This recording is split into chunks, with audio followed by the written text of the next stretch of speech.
Hello.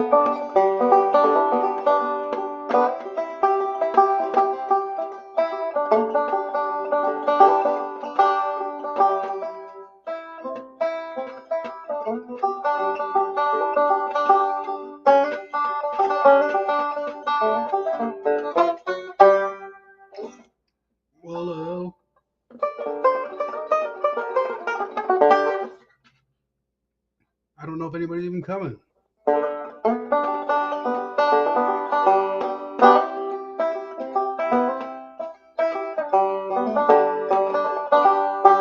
What's up?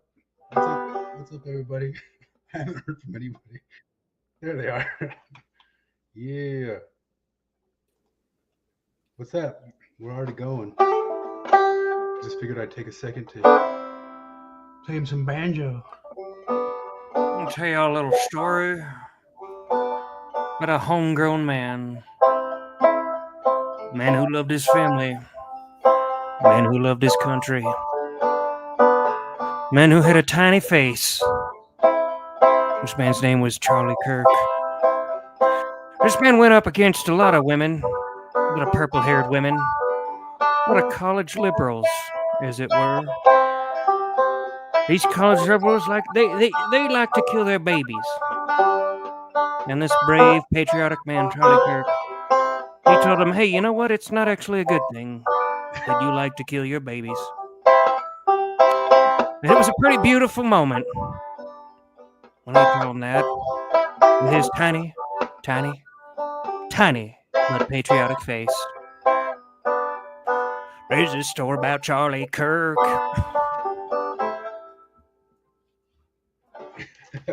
Right. Glad we got it. Cool. It looks like Flip's sick. Sick? He's gonna be bailing. Yeah. Ha! Ha! Ha! I think he's just scared to talk about Charlie Kirk. He's scared. Charlie Kirk is one of his sacred cows for sure. He would not not dare shit on Charlie Kirk. Flip is one of the only people who I genuinely believe doesn't have any sacred cows. No way, he likes Charlie Kirk way too much. Got this out of the not coming out of my earphones. Hold on. Which is fine, except if I go to play something, it won't work. Hopefully this.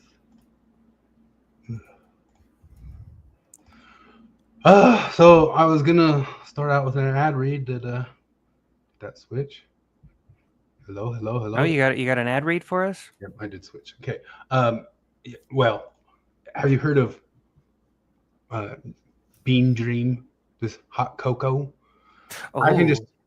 I can tell everybody here that Tim Pool has been sleeping way better since he started. Does it give him a lot of energy too? Tim Pool has a whole lot more energy since he started drinking it. Just takes a cup every night right before bed. Oh my goodness. I think it boosts Tim Pool's tea. Like if you thought, I mean, he's already had pretty high tea, but when you're already that high tea and then you boost it even more, you just feel so good. Holy cow. So wait, but okay, here's the issue. I'm already buying coffee brand coffee, and that's already making my sleep so much better, and my energy levels and my testosterone just how's your blood through level? the roof. Yeah. So I don't know. Should I stop drinking coffee brand coffee and take Tim Pool's bullshit, or should I replace one with the other? Should I do both? I don't know. I think they can compound if you take well, the Cording started a new drink that is called like Meanies or something like that, and it's only made from like non-GMO stuff that is all the vitamins and stuff that your kids need it. Oh, thank God. I hate GMOs. And if you take the two of them together, the three of them together, you compound it up and your tea will go up.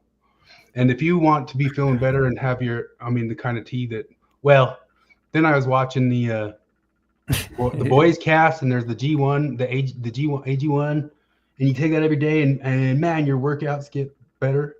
Is that just like the right-wing kryptonite? Is to just tell them that this product will make your tea go up? Yeah. And then they're like, it's non-GMO. Yeah. It's gonna make you an alpha. It's gonna go up. It's gonna happen. If anybody ever offered us a penny, it would be that shit. But I could never hawk fake exercise shit. Fitcons going on right now. There's whole industries based off of stuff you do not need. But I guess that's a part of this world, right? We gotta all keep our little fake sandcastles bullshit going because there's money in it. Jesus Christ. The fitness industry is a sandcastle bullshit if there ever was one. But I mean, all we do is hang around. Wait, quick question. You guys think I should vote for Murray mayor? Yeah, vote for Murray mayor. Oh yeah. You got to save my home city. No, he said, who do you people think I should vote for Murray mayor? Oh, I don't even know who it is. I have no idea. I knew the old guys. I mean, I think it was Camp. That guy was in my ward. I think that you should just vote. Like, no matter what, I think you should just vote. Even if you're uninformed, just vote. Voting's good. Just in itself, it's a good. Yeah. If you're at least 16, you should vote. If you're an illegal immigrant, you should vote. The Denver Snar, not Denver, that was his son. Mayor Snar, who was there for a while, he is the father of the bully in Napoleon Dynamite.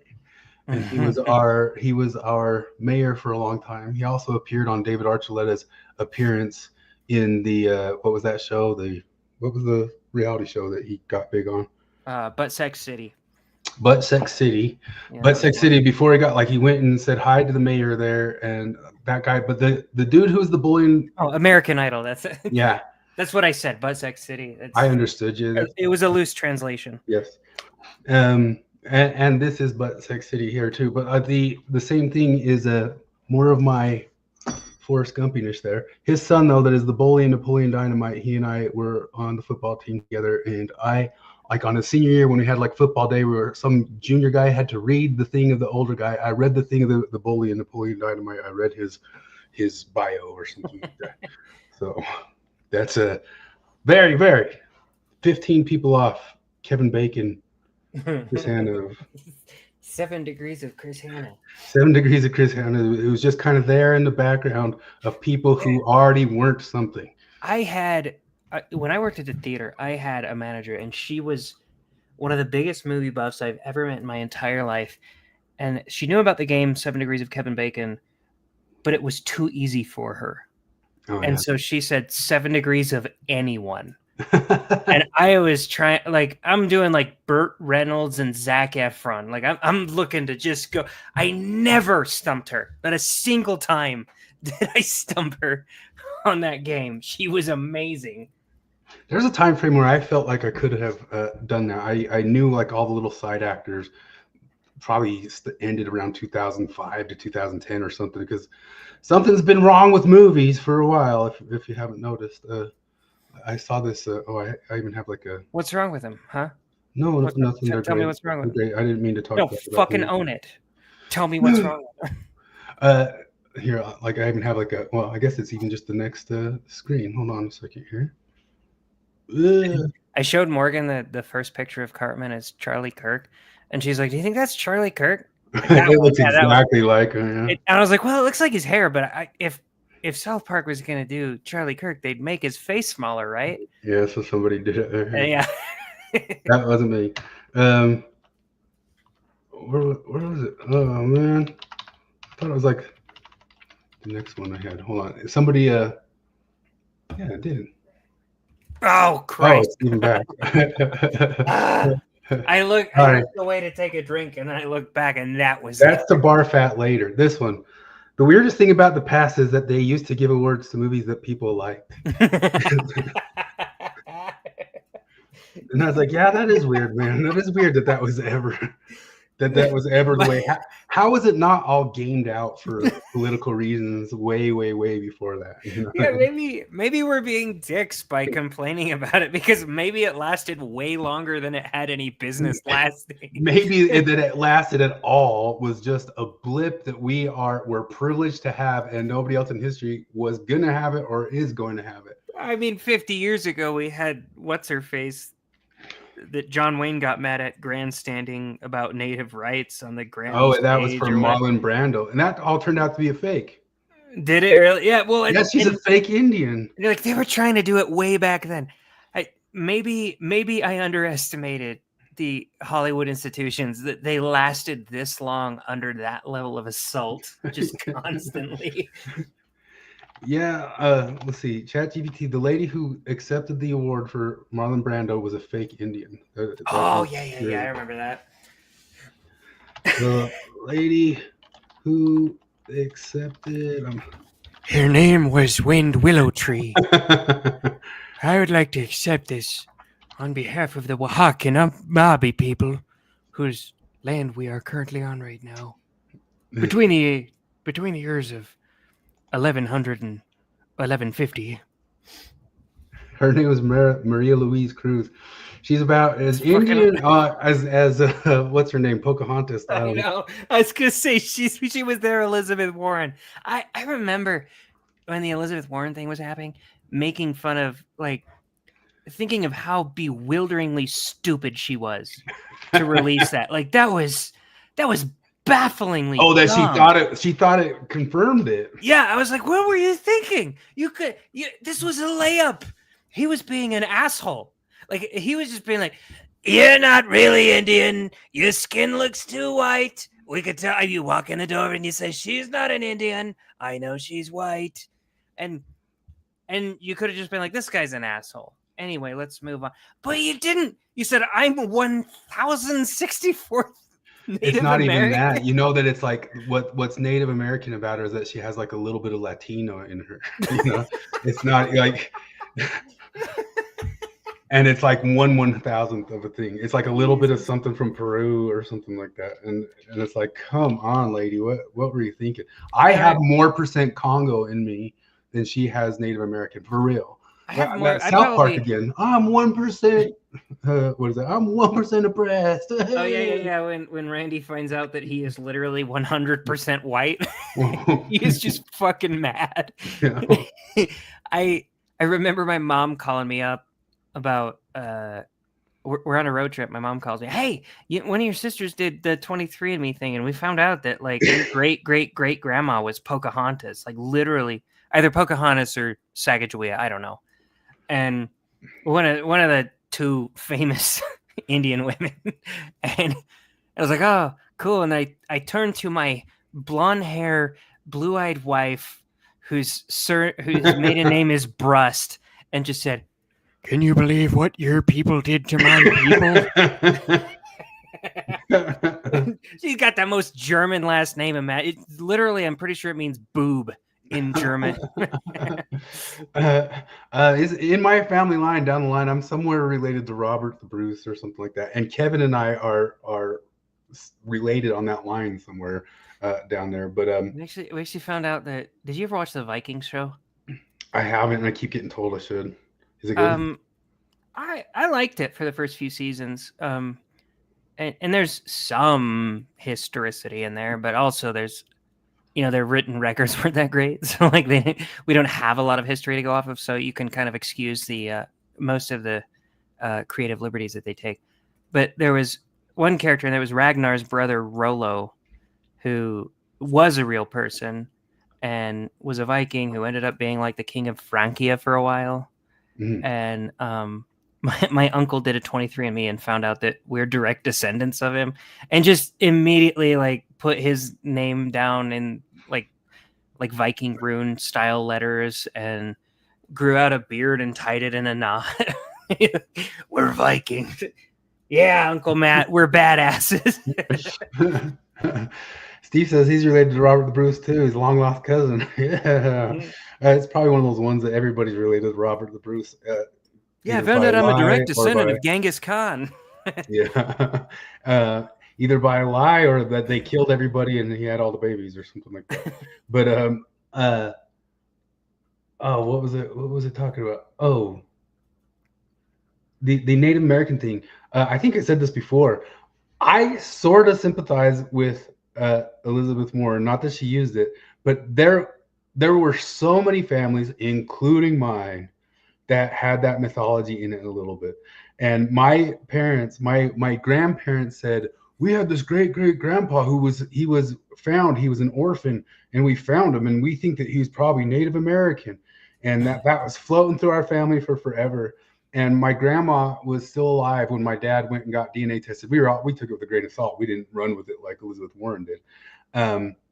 My dad did all the DNA testing, and he found out it wasn't true, but she had already kind of gotten dementia a little bit. He's like, I can't break it to her. He just never broke it to her. That no, we didn't get that. But they said anybody who was orphaned who had a little bit of dark hair. So I think he's a little bit of probably a Native American. we grew up knowing that we were mutts, and there's a lot of Irish and a lot of Italian and a lot of Swiss in my lineage. It's funny because we actually found out that I remember I had a friend when we were really little kids. So this isn't really to shit on him. He was a little kid, so but one of the older girls told us that if your second toe is longer than your big toe, then that means you're part Native American. No, okay. And he just kept going, I'm part Native American. I was like, yeah, mine's bigger than my big toe too. He's like, no, it's not. Oh, okay, buddy. And I asked my mom, I was like, is there any Native American in it? She's like, I think so at some point. I don't know. We're mutts. And my sister actually found out last year that our great-grandfather or great-great-grandfather, I don't know, his last name's Coletti. He's from Italy. And something with his citizenship made it to where we could apply for dual citizenship.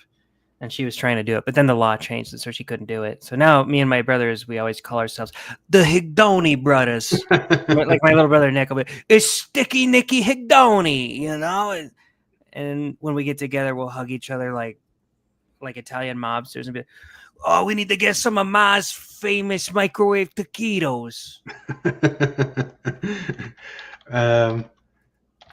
Riesel recommending a Kurosawa. I heard on Red Letter Media they re-reviewed Street Trash, and they said that film was it's like a total dive film, but it was based off of a Kurosawa film. Kurosawa. I gotta type faster. I love the Chat GPT thing. Here it is. So was she Indian? No. No. There it is. Wikipedia, Street Trash. Street Trash, 1987 American black comedy about horror director J. Morrell stated was inspired by Akira Kurosawa. Yeah. Oh, dude, if I were making a film, even if it were inspired by Kurosawa, I probably wouldn't say it. Because as soon as this comes out, people are going to be like, this is shit. Yeah. Say, who was on stage at the Oscars? Brando refused the Academy Award. The best actor he won for The Godfather. He sent Sacheen Littlefeather, who introduced herself as an Apache and Yaqui activist, to make a statement on his behalf, protesting Hollywood's treatment of Native Americans, the ongoing Wounded Knee occupation.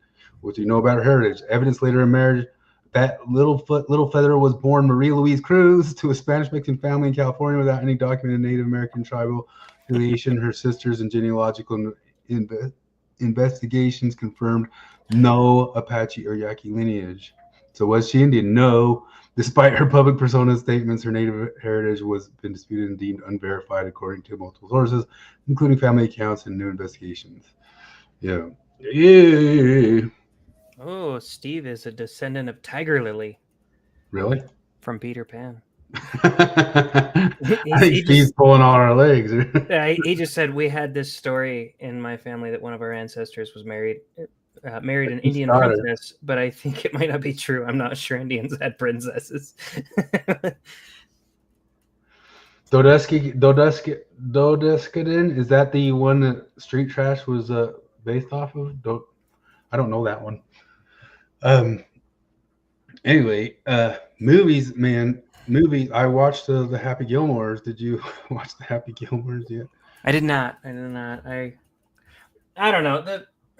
So the decades later sequels are usually not great. Like Dumb and Dumber 2, it wasn't as bad as Dumb and Dumberer, but it wasn't very good. Bill and Ted 3 was probably the best one. It's still just forgettable, and it still just does the trope of got to replace the lead characters with the girls who do it better. Yeah, it does. That trope is in everything for the past 10 years, like at least, and maybe even earlier. But like, name me an IP, and it's in there somewhere. Like, it's in Terminator, it's in Predator. I think I said this before. At some point, we got to start saying the Predators are pretty bad at killing people. like after like the 65th sequel, it's like I don't think they're gonna win this time. Like I think they've got no chance of winning. They lose every time. Well, I heard that Prey was pretty good. It's fine, but then I was also a Native American girl. Yeah, but who took out modern commandos of the toughest guys in the 80s. Yeah, you've got like a bunch of dudes. Yeah, the modern commandos from the 80s. You got Arnold and Carl Weathers, wasn't it? And like they're these big buff dudes with all this modern weaponry, and they can't take down the Predator. But then this chick with like a bone hatchet. Just take him. I don't know. You're like, the premise is kind of difficult to get behind. Name me a famous IP that hasn't done that trope. Even the ones people think were done well, and some of them were done better than others. I think that's always kind of like a funny joke. Like if I put you and Flip up to writing, having to follow all the Hollywood rules and still try to make it good. Like I think Tarantino can kind of make the same old tropes good. But name one. Like Star Wars had to replace the heroes for a hero's journey. He-Man, it happened in He-Man, it happened in I'm going, that's too deep already. I'm just Predator, Terminator. Name one. Like name any one of them. They've had Bill and Ted's, it happened in they're gonna do it. They didn't really, it's not really that in Happy Gilmore. He's playing for his daughter, but she's not like the actual hero. But I actually appreciate that it isn't all. It's kind of like what the Nerdotic guys said about the most recent Superman, which I have not seen, but they're like, it's not got like the woke tropes in it and all that stuff. So I appreciate that, but it's not good. You know, it's just as I was telling you, I think Sandler 100% is the nicest guy in the world and does what I would do if I had that kind of fortune. And he puts every one of his friends and every person he ever met in the movie. Hey, I'll give you a line. Hey, I'll give you a line. Hey, I'll give you a line. There's 4,000 cameos in that thing, and it suffers for it like pretty bad. But I appreciate that he didn't like do typical ass shit. But that really sucked. Not that bad. I won't remember that it happened in the year. Just like you're saying, I kind of forgot Bill and Ted's happened. But has anybody like busted out a sequel? I mean, I remember 10 years ago hearing like they're bringing back this. Oh boy, they're bringing back that. Oh boy, and I learned way too late, but long ago, to stop being excited for that. Knock it off. Running Man's coming out. He's fighting for his. He's fighting for his black wife and his black kid to get medicine, and people just like, it's like, come on, dude. But that's whatever, fine. But they just have to like put it in everything. Like they can't not put it. So I just clicking on 2 random shows this week. Recently had a He-Man themed birthday party. Nice. You know, my dysmorphia, is that what we call it? My bodybuilding, like a lot of people look back at the 80s with like the death of Hulk Hogan. That was in the news again this week. The death of Hulk Hogan or Arnold Schwarzenegger. We're talking Predator and Hulk Hogan is like the thing that made a bunch of kids get like a steroid dysmorphia. No way, man. It was He-Man. He-Man was the thing. Like, whoa, look at He-Man. I want to be as tough as He-Man, man. That's what gave us all the body dysmorphia.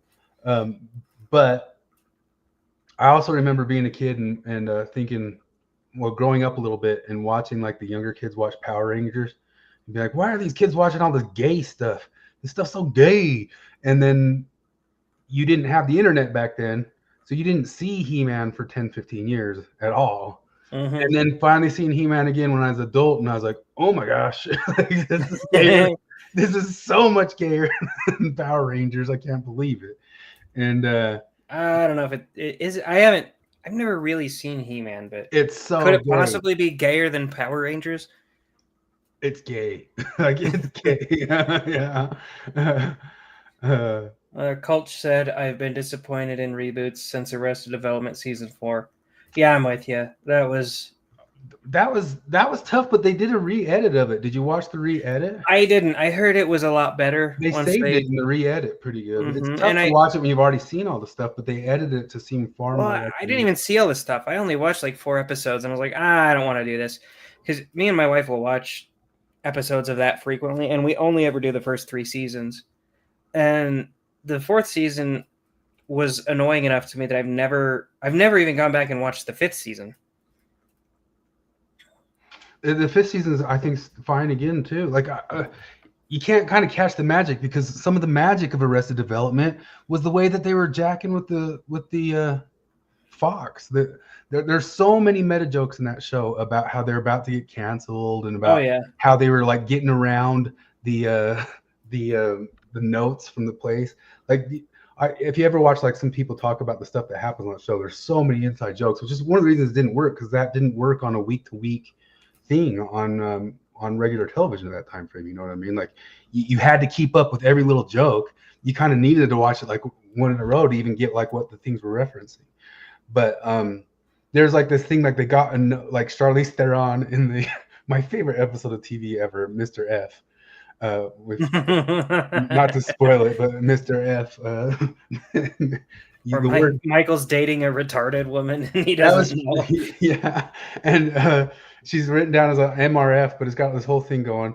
And anyway, she had all these like little hats all the way through it, and they got a note from the studio that she shouldn't be wearing hats. Take those hats off.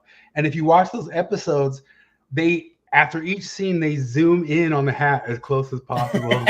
And that's where they end each thing. And you just didn't even know this stuff until later, that they were just jacking with the studio. They were jacking with the notes as hard as they could. They were like, as they should. Yeah. But there's so many meta jokes in that show about the Mr. F. Mm-hmm. What else is rebooting right now? There's something else coming down the pike that they're redoing Heat, and I love Heat, and now all those guys are dead too. Well, I guess they were dead in the first one. I don't know how you can redo Heat, but their multiracial sons are gonna take up. Their most multiracial daughters are gonna take up the mantle. The worst thing in the world, and I promise, if you go watch this and look at it, you'll see it. The Sopranos movie, also the Deadwood movie, like they're both like 10, 15 years after the show or something like that, and they suck. But watch the Sopranos movie. There's suddenly, for the first time in all this time, a black character in the Sopranos, and he has this like major fight with Junior, the father, and all that sorts of stuff, and the person who like raised him up, who was Christopher's Moltisanti's father. Go watch the whole show and realize that character is not supposed to be there. That's supposed to be what Tony was doing. and they put a black person in there, and they hired James Gandolfini's son, who was too young to play that character, and just kind of made him a side character who was just too young for anything, and then just wrote in the thing that Tony would have been doing for just this new black person that nobody ever heard of or talked about or ever saw again, or never came up ever. They just put that black character in for what was the actual story of Tony and Christopher Moltisanti's father. I'm telling you, that's what happened. Like, yeah. Christopher mentioned Freaky Friday. Yeah, they just came out with Freakier Friday, or it's coming out soon. We have a whole new theme of dog shit. Straight to streaming is what they call it. Content. It's just content, man. We need a remake of Daryl. We need a remake of the $6 Million Man. We need to remake everything. Oh, they're coming out with Scrubs again. There's more Scrubs coming out. Oh, are they? Yeah, because Culture just stopped. It's done. Like, because Cultural Hall stopped, Culture stopped. You stopped all Culture. So, there's not anything else going on ever again. Anyway, I watched this movie, and I realized like another trope besides the trope of like if you Wolverine's one of them. The Terminator, the Wolverine, the one that everybody liked before he came back with the Deadwood, although people like that one comedically. But the one that everybody thought was really good, if you think about it, he's just got to go save the girl who's the key to everything. That's the joke that Nerdrotic always uses. Like, she's the key to everything. Mm-hmm. She's the key to everything. She's the key to everything. It was also there in that the one that they thought was the good one of Mad Max, the Charlize Theron one, or the first Charlize Theron one. Naked Gun's coming back. That could work. It could not work. That one, I mean, it's got the right people working on it. It's Seth MacFarlane doing it, and Liam Neeson.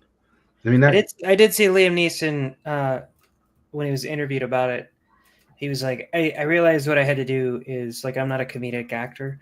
I have to just play this guy straight. but that's how like, Leslie Nielsen did it. Yeah, it is. So I'm like, that's actually a good idea. That he's just like, this guy thinks that he's completely serious, so I just play him completely serious. And, that's the way to do it, 100%. Yeah. If he pulls it off, I mean, I'm rooting for them to pull it off.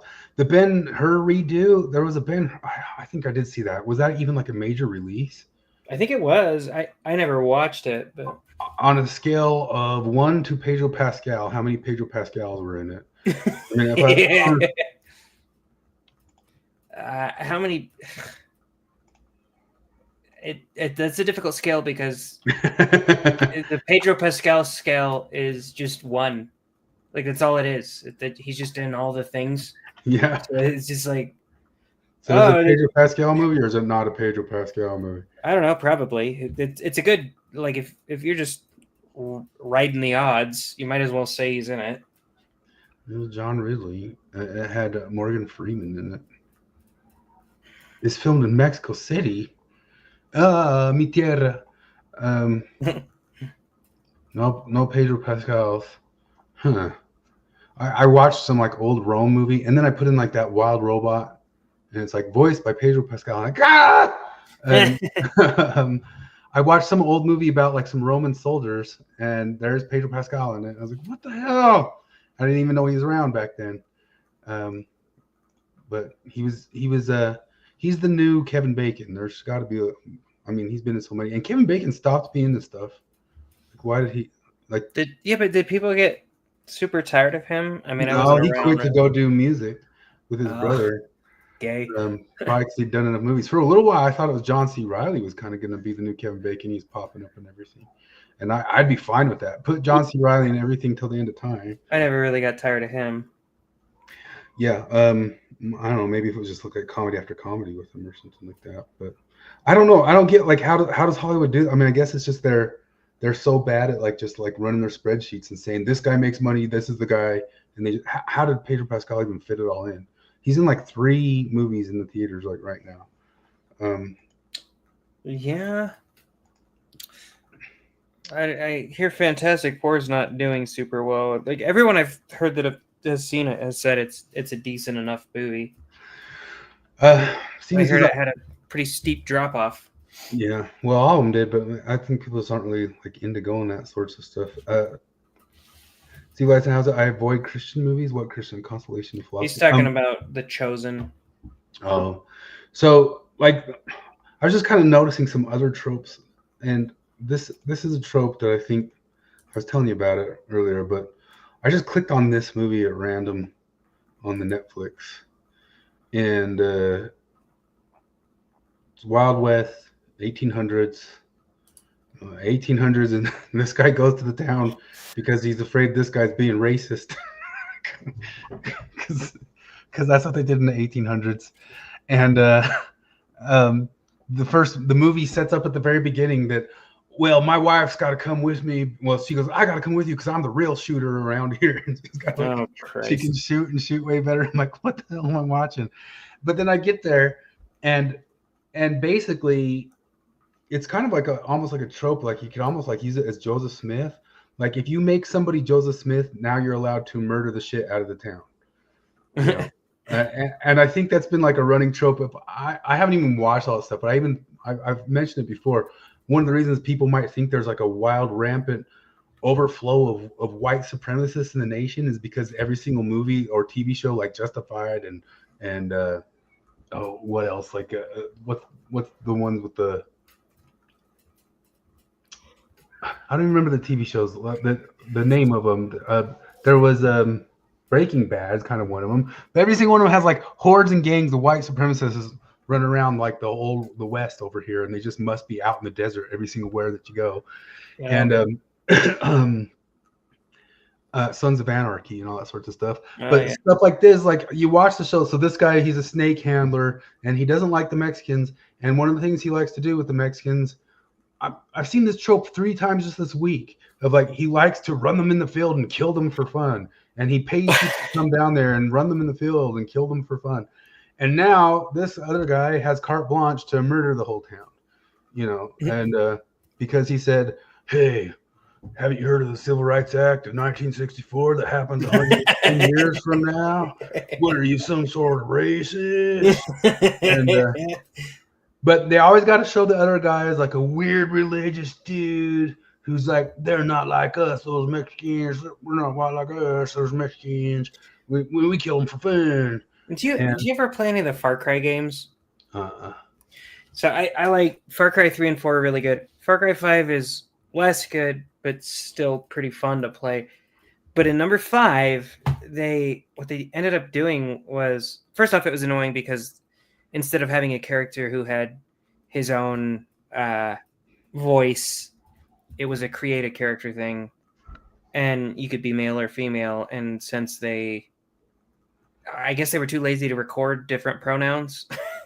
So, like, anytime that it takes place in Montana with this Christian death cult.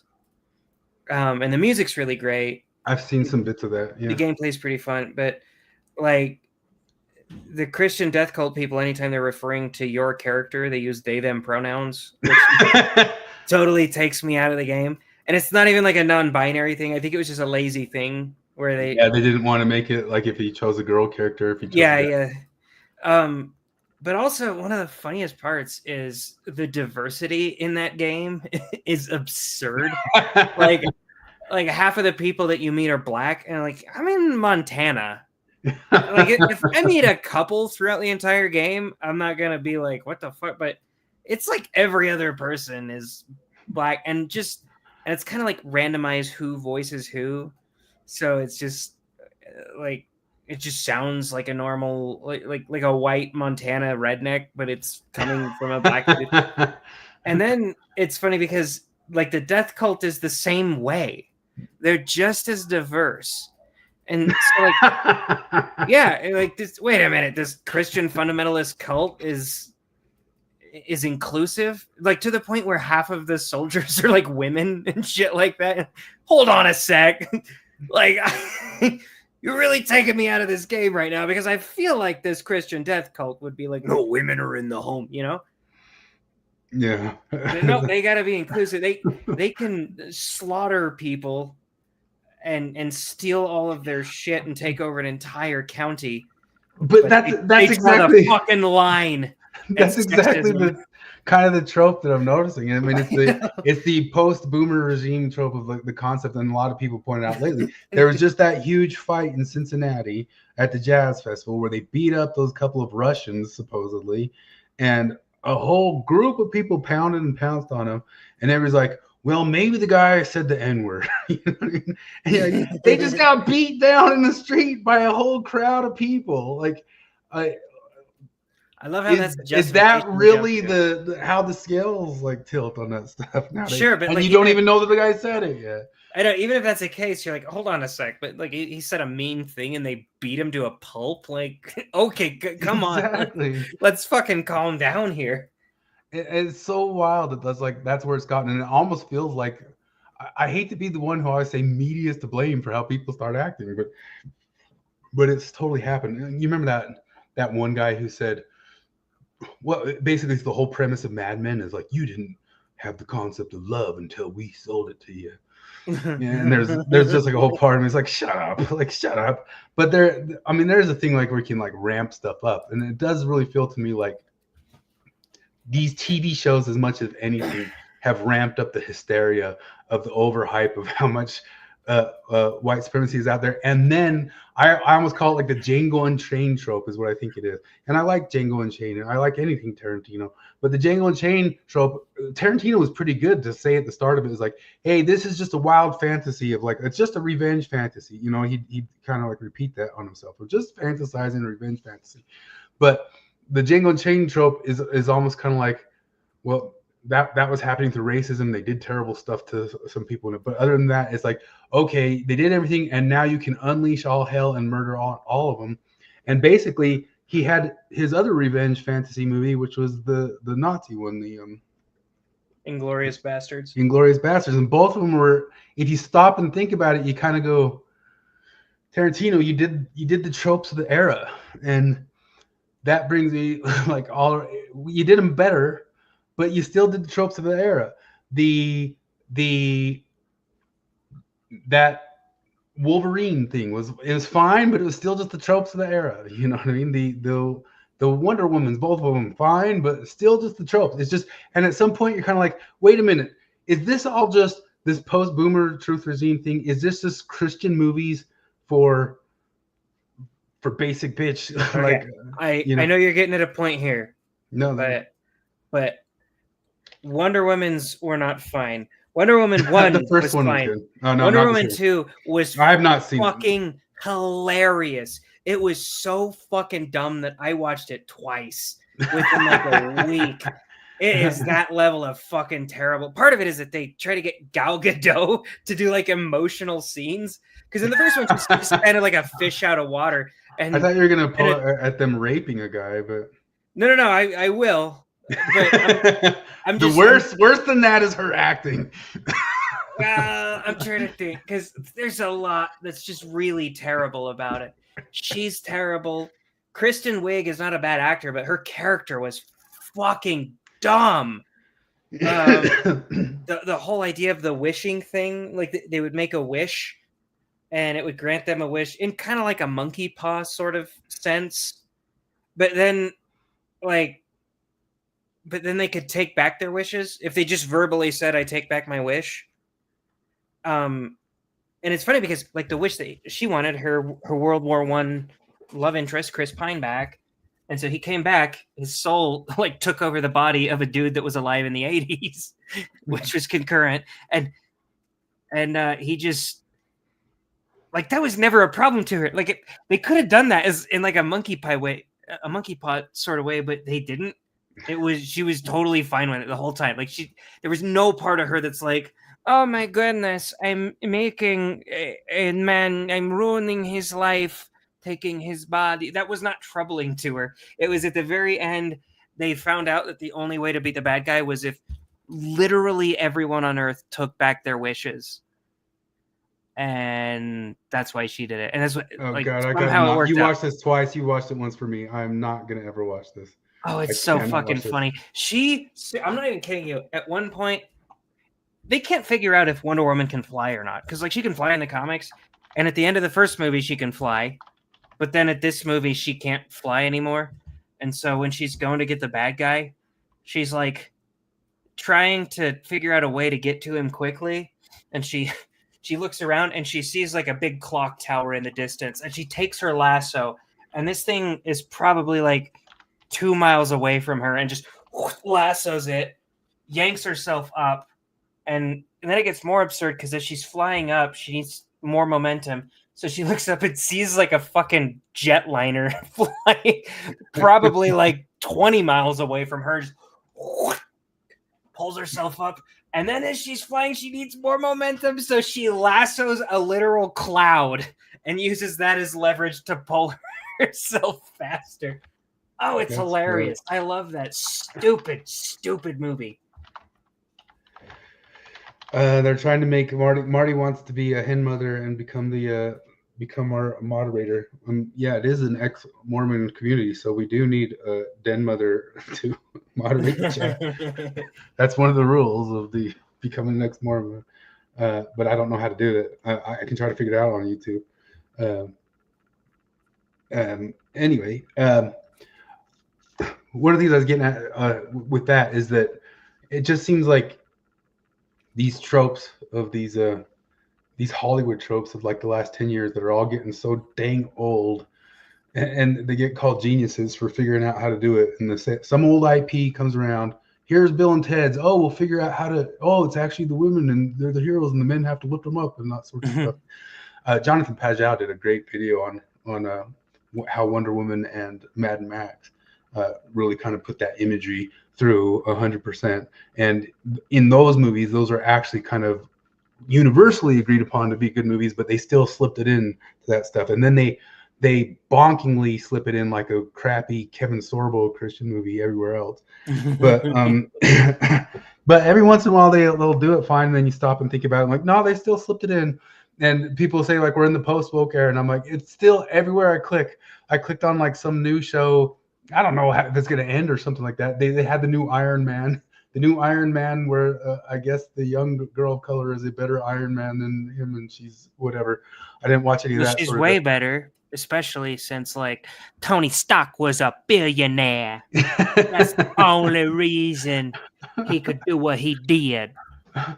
They're so bad at what they do, and it genuinely always seemed to me from the beginning like you guys really could just make your own character. Like I swear you could. Like why is the insistence on going and dropping it into some other IP? In fact, I just barely watched a little bit of half of K-pop Demon Hunters. Those are Korean women of color. Really good show. It's really funny, really kind of interesting concept, the whole thing going on. And it's huge. It's blowing up. Hell, but yeah, Morgan liked it. I don't know. I haven't watched it. I've only watched half it.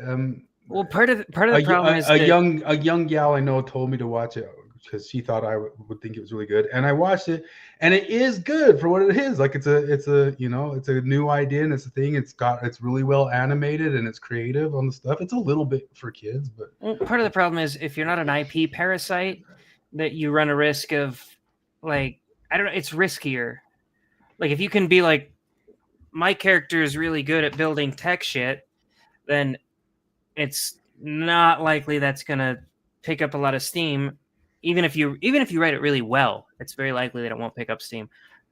But if you're like, my character is the successor to Iron Man, then there's gonna be a little bit more success Iron Man. Yeah, and then that's the problem is they start insulting the IP.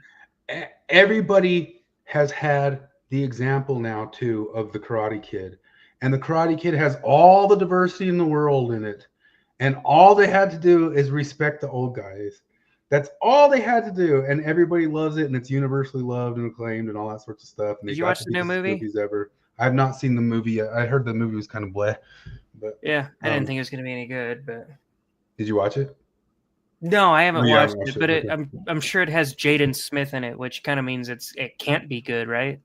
Yeah.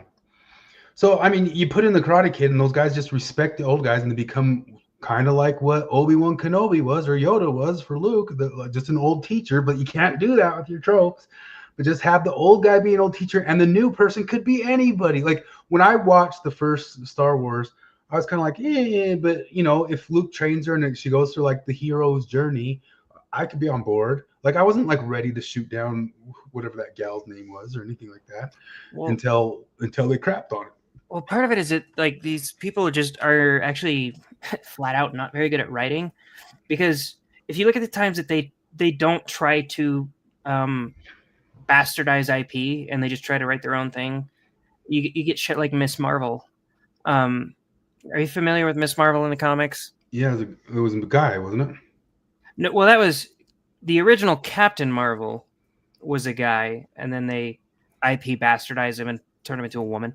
But Miss Marvel is a relatively new character. Like, I think within the last 10, 15 years, she popped up, and she's like a diversity thing. Her name is Kamala Khan. She's, Indian American woman, and like her powers are pretty much just Mr. Fantastic. Like she can stretch and she can enlarge her hands and shit.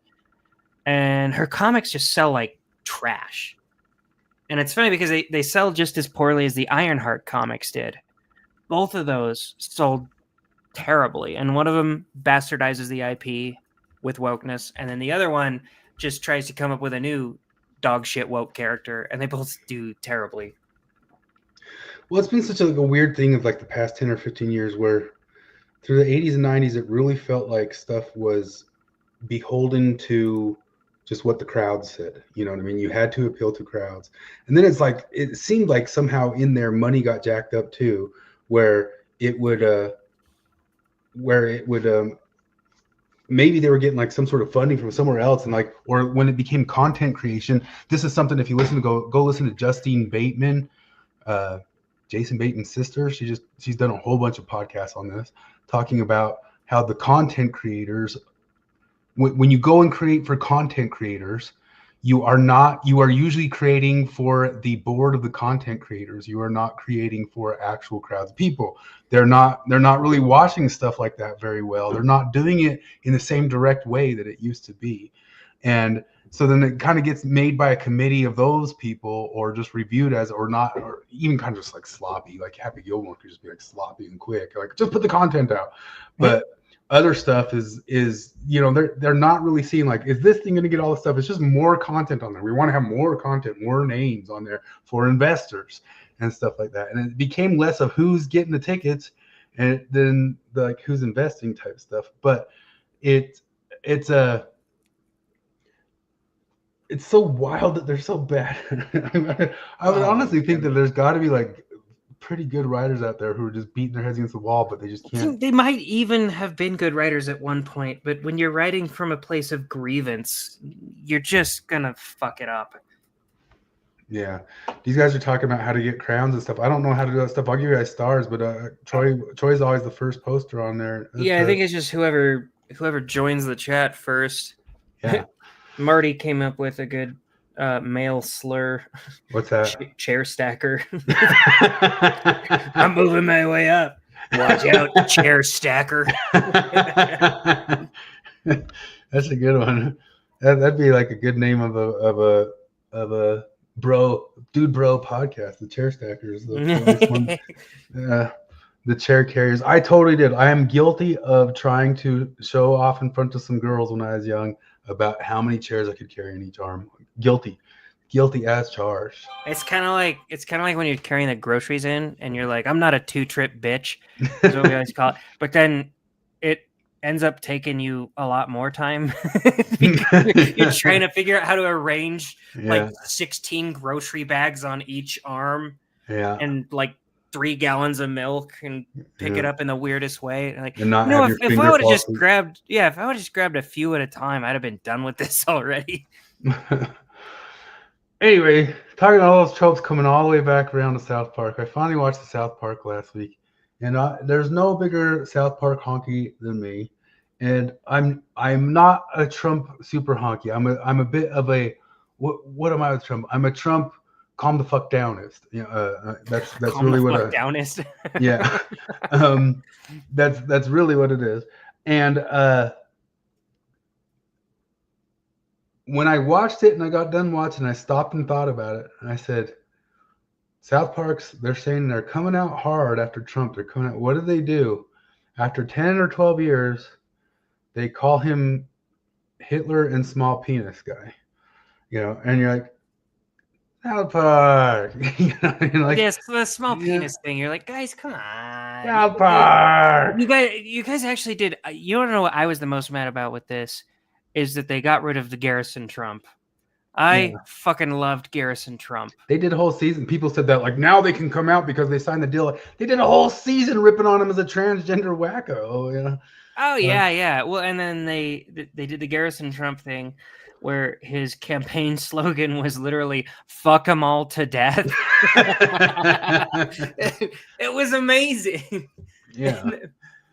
So I get it. They kind of want to go back to the roots and do the whole Saddam Hussein thing again, which is kind of funny.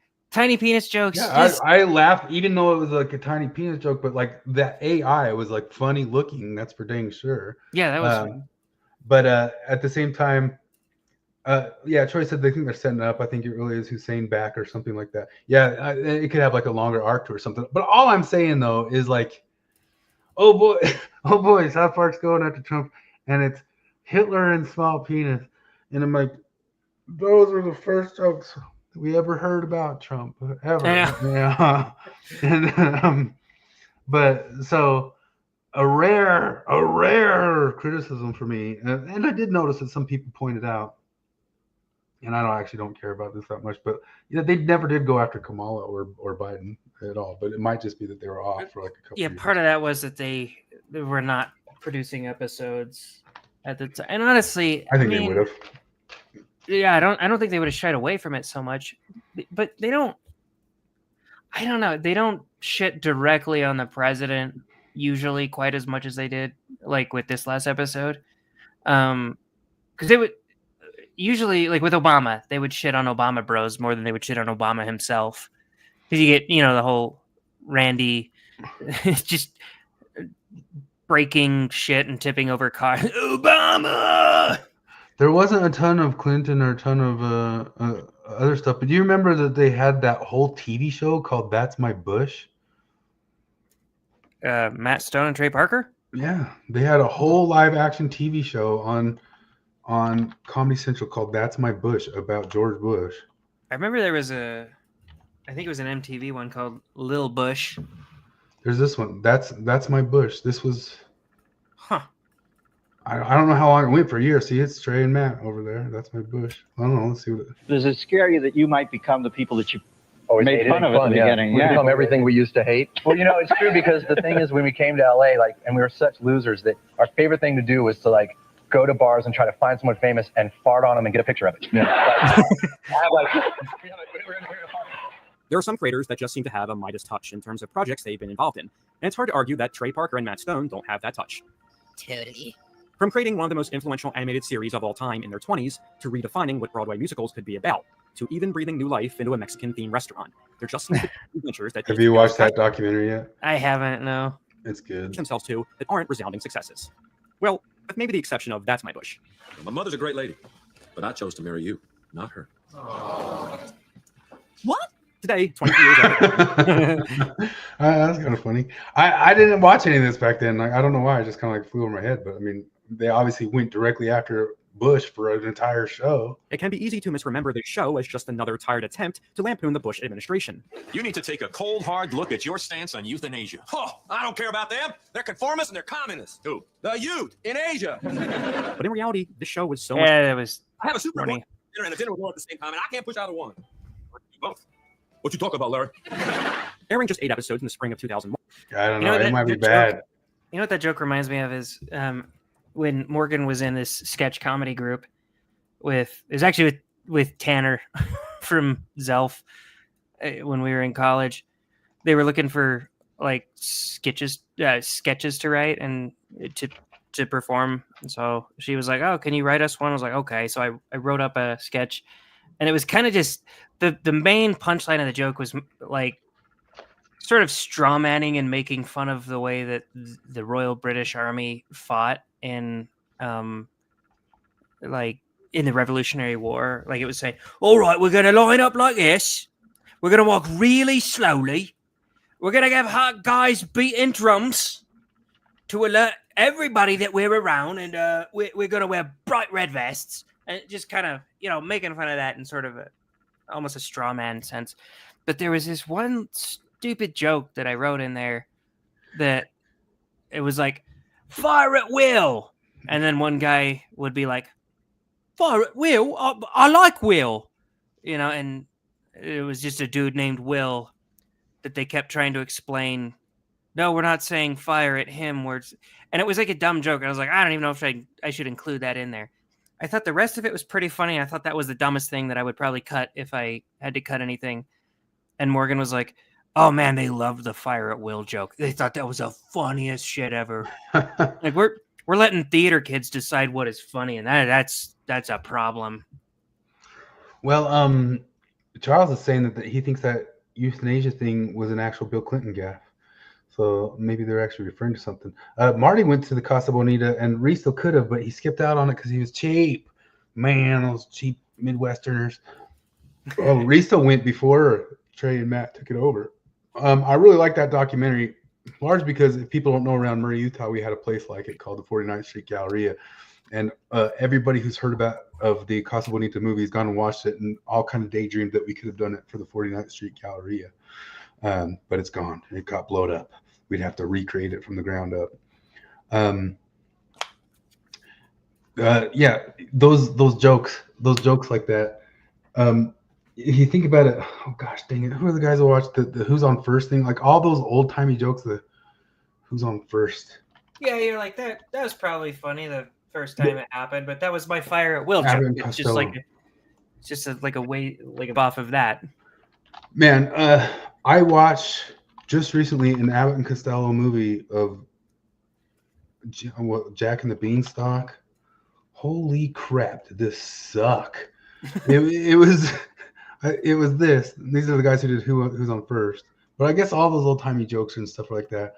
But watch, I mean, man, it was like, it's like a Turner Classic, and that's how I found it, is by going to the Turner Classics. This sucks arse, man. Oh my gosh, it could have been like a road show. It could have been a Mormon road show I watched. Like, it seriously was terrible. I couldn't believe it. Anyway, I don't know. Go watch the whole Abbott and Costello stuff and tell me if, like, did we just change that much? But did we get that much funnier? Maybe Tanner and those guys would think it's funny. It's got a bunch of wordplay. Humor is like science, and if we just get better at it as time goes on. Yeah, I guess, I don't know. Wordplay is kind of, you can do well on it, but you have to be really talented to do well with. Well, Arrested Development had a ton of wordplay in it. Yes, it did. Well, and they kind of lean into how fucking ridiculous they are too. Yeah, and then just like reboot it like 100,000 times, which is probably why people didn't know that they were constantly. Yeah, they got the whole Hermano joke. They got the whole Anyang joke. Some of their there's always money. There's always money in the banana. Yeah, there's so many jokes that they do that are like, this should be fucking dumb. I should be annoyed with you for even trying to make this joke, but you did a great job with it. Like their chicken impressions, like how they're all just terrible at making an impression. Method one acting. Go ahead. Yeah. Oh, I love the chicken dancing joke. I know it should be stupid though. Like, by all rights, that should not be a funny joke, but it's hilarious to me. But what's funny about it too is that it just didn't start there. Like, you can kind of tell that they were riffing on it as they went, and they made it worse and worse and worse as they went. So it's like they were riffing on themselves in a weird way. It was probably just like an off joke where they're like, "Oh yeah, Job calls him a chicken and then gets it wrong." Because that would have been I would have written that joke and be like, "Oh, it's really funny," because he's trying to shit. The first time he does it, it's just a normal like caw caw caw, and then you could probably tell it was like an inside joke between the crews, like, that's a chicken, and then be like, well, caw caw caw caw caw, and then the next person does. They just start like riffing on it, and you could kind of. That's part of the magic of that show, is you could kind of tell that they were riffing off of stuff. Yeah, 30 Rock does that pretty well too. Oh yeah, 30 Rock I loved. Tina Fey is underappreciated for being able to, maybe even Amy Poehler, because like if you think about the Parks and Rec stuff, they were able to write a conservative comedic character well. Yeah, no, they wrote Ron Swanson well. Well, also in 30 Rock, they were loving of who he was a douche, but like in a, I don't know. Yeah. You can totally rip on his terrible ways all at the same time while having some sort of affection for him, and that's like the stuff that's missing. And you know, it almost feels like that's kind of how Colbert used to be when he was going after Bill O'Reilly. It kind of felt like it was Alec Baldwin doing that. It didn't feel like it was some guy who wanted him to die, you know. And well, that's, you take the Shane Gillis Trump versus the Alex what's his face, Jack Donahue's. Why can I not think of his name? Alec Baldwin. Yeah, Alec Baldwin. Yeah. His Trump is just not good. Yeah. The only reason they do it is because he has kind of the same wrinkly type face, and he kind of looks a little bit like him. He's not very good at it, but yeah. But Shane Gillis's Trump jokes go in a different direction than you would expect. Like, it's kind of funny. Before the assassination attempt. It was a couple of years back. He made this joke about how, like, I would just love to see what sound Trump made if he got shot. Like I don't want to get shot, but like if he got shot, I feel like he'd be like, you know. It was, and the way that he did it was really funny. And then it was funnier because then Trump did get shot, and like it was the most badass moment of his whole life. Yeah. Anyway, Mitchell Clark says Kevin from The Office got better as they leaned in. That's true too. I think there's a lot of stuff where people kind of like figure out their character as they go, and it kind of grows on like old jokes, and then you have to remember all the stuff that came before to expound on like a callback to something, which I also think hardly worked until the era of when you could rewatch stuff at will, you know, because if it was like, I remember going back and watching Cheers, and when I watched Cheers, I got real bored. I couldn't get all the way through it. And I kind of started realizing like every single year, the Carla episode was the same Carla episode. The Norm episode was the same Norm episode. And it was just the exact same story for each character each year. And I said, oh, well, this is how they had to used to do it, because people weren't following some growing story very well. They had to be real slow about like growing up, some sort of longer arc. They did do that like with the love situation. But other than that, it's like, gotta redo the same. We can't really like kind of grow off of like knowing. Maybe you could have something carry over, like calling a guy Norm or something like that. But you can't have too much of something that would require you having to have seen every single episode. Yeah. Anyway, Risto was talking about Mossad, or he's being attacked by Mossad, or Russian collusion. I guess people are onto something. Bad voting machines. People are onto something. A recount. We are Mossad agents, so be careful what you say. Riley Gaines. Only one of these is considered a beautiful woman by liberals, and it's not Sydney Sweeney. On Twitter, like I read underneath that, and it's kind of funny. Twitter's like such a weird place, because whoever comments, if they're a polarizing character, 100% of their comments are the opposite side. So if it's somebody from the other side, if they say something, 100% of their comments are the other side of that sort of deal. But almost all of them like dunked on her here, like she could still, you'd still took 5th place in a race against her or something like that. Yeah, that's such a hilarious. Oh, you tied for 5th place?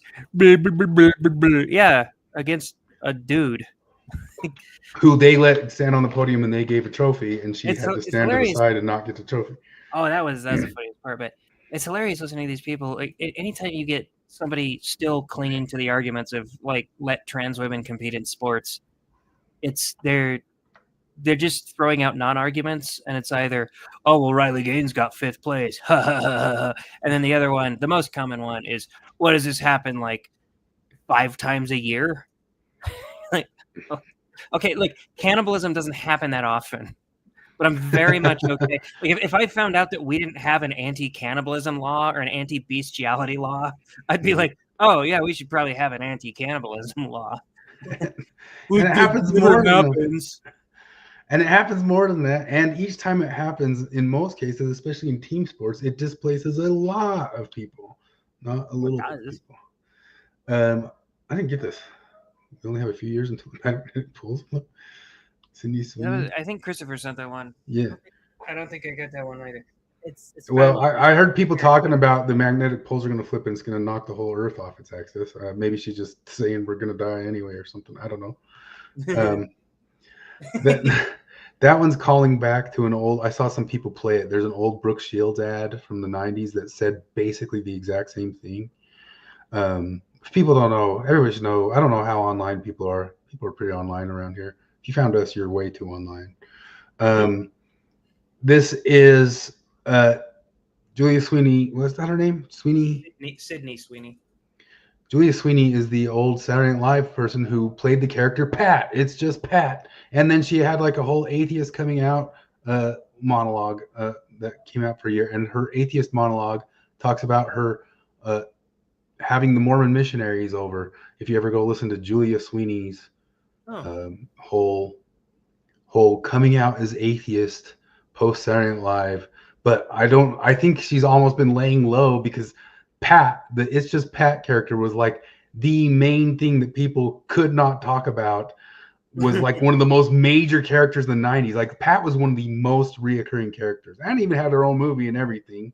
Do you want to know how I learned about Pat? It was my manager at the movie theater that I told you she was really fucking good at the 7 Degrees of Kevin Bacon. No. And my parents were like, "Oh my God, it's Pat!" And I was like, "What are you talking about?" They're like, "It's Pat." I don't know what that is. I'm 15. Tell me what that is. And they showed me, and I was like, "Oh my God, it's Pat!" She looked exactly like Pat. Her hair wasn't curly, but. What year was this movie? I didn't even know there was a movie. Yeah, there's a whole movie. But I think this might have been the first recurring character I recognized when I was a kid. I swear on my life. Like, oh, that Saturday Night Live show has that It's Pat character. You can't tell. 94. Oh.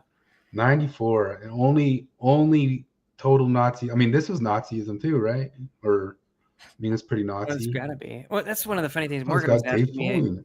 Morgan was asking me about the Sydney Sweeney stuff, and I was like, okay, first, I mean, that's insane that like you can't. Sydney Sweeney is a very pretty and probably very healthy woman with big old titties, right? And you're like saying that she has good genes should be pretty uncontroversial. Yeah, if you are good looking, you probably have decent genes. Like even if we're going with the GENES genes, of course she has good genes.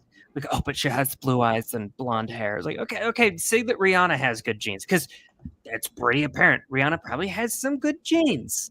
Doja Cat, like a lot of those, very attractive women, they probably have good genes. Yeah. I don't know. I saw some people saying, I was like, oh, it's so bad. You can't, it's not reading the room and those stuff right now. And they're obviously playing that stuff. And actually, James Lindsay jumped on it in the other direction and said, they're obviously playing like a dialectic here and making you jump off it. And everybody like say, oh, there isn't any Nazis when there are Nazis. So, that seemed a little bit out of control. I just on complete accident here. Now I'm off on like a diatribe for the Julia Sweeney here, but the Sydney Sweeney thing actually kind of really irritated me. I mean, I guess talking about genes and all that sorts of stuff, but it is one of those kind of ridiculous things of this whole kind of current moment of stuff you can and can't talk about in the world that gets really, really irritating and frustrating. And it does seem like coming back to like the bodybuilding world, something that is just open and widely known throughout it is that genes win. The guy with the best genes, I mean, there's hard work, and some people can work their brains out until they get to a point where they get much farther than some guys who didn't work. But the guy with the best genes who also worked wins. Yeah. And it's the same in basketball, and it's the same in football. It's like in all these like kind of sports of meritocracy.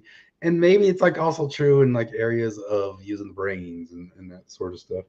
But well, there's guys with natural talent, and there's guys with not so much natural talent, but a lot of spunk. And the guys with spunk can catch up to him. But then there's guys with natural talent and spunk. Yeah, and you just can't. And the guys who kill themselves just will not beat it. They can't beat it. Mm-hmm. And there's just nothing you can do about it. And you can just. But there's, as John Stockton said in his Hall of Fame speech, which I always loved him for, the joy was in the trying to do it anyway. You're trying to get there and trying to beat him.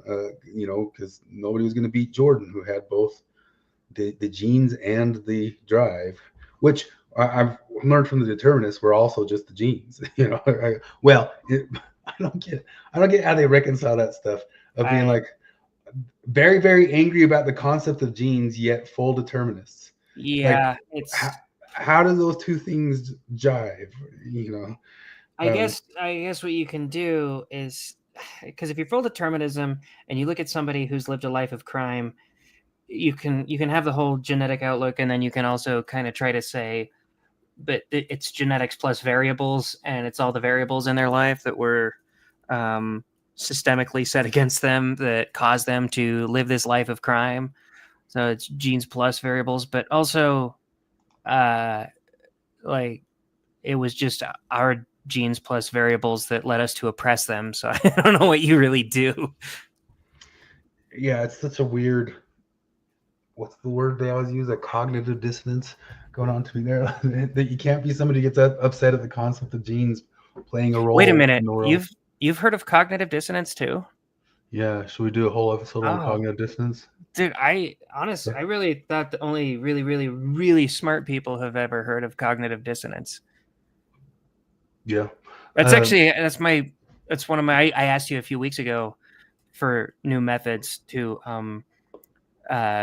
prove to people how goddamn smart I am. And one of those methods that I've been using is saying cognitive dissonance, because that's something only smart people know about. And it's kind of nice to be able to indicate to other people that I'm smart. You can do that. You can also tell people that you study and are an expert in before you talk about something. But I was actually going to get to that a little bit later, and now I'm off on this channel with Julia Sweeney. But it's going to come up because I wanted to talk about Britt and Nemo talking about the ways to make the church better and all that stuff. And then we have a bunch of conventions going on around here. And I was looking at some of the things coming up in the therapy conventions for the post-Mormon therapy conventions and all that stuff.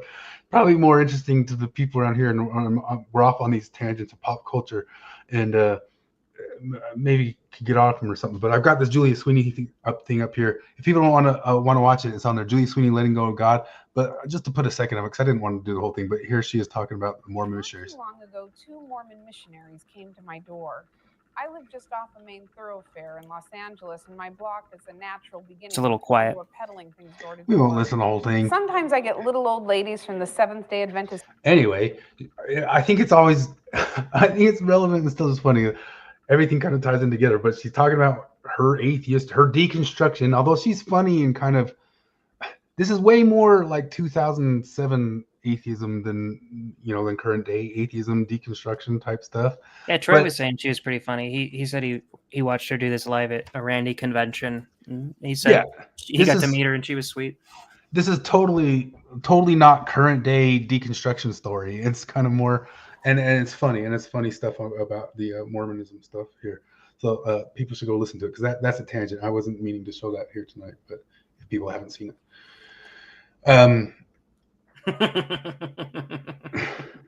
American Eagle Outfitters apologized, replaced Sydney Sweeney with fat transgender double amputee of color.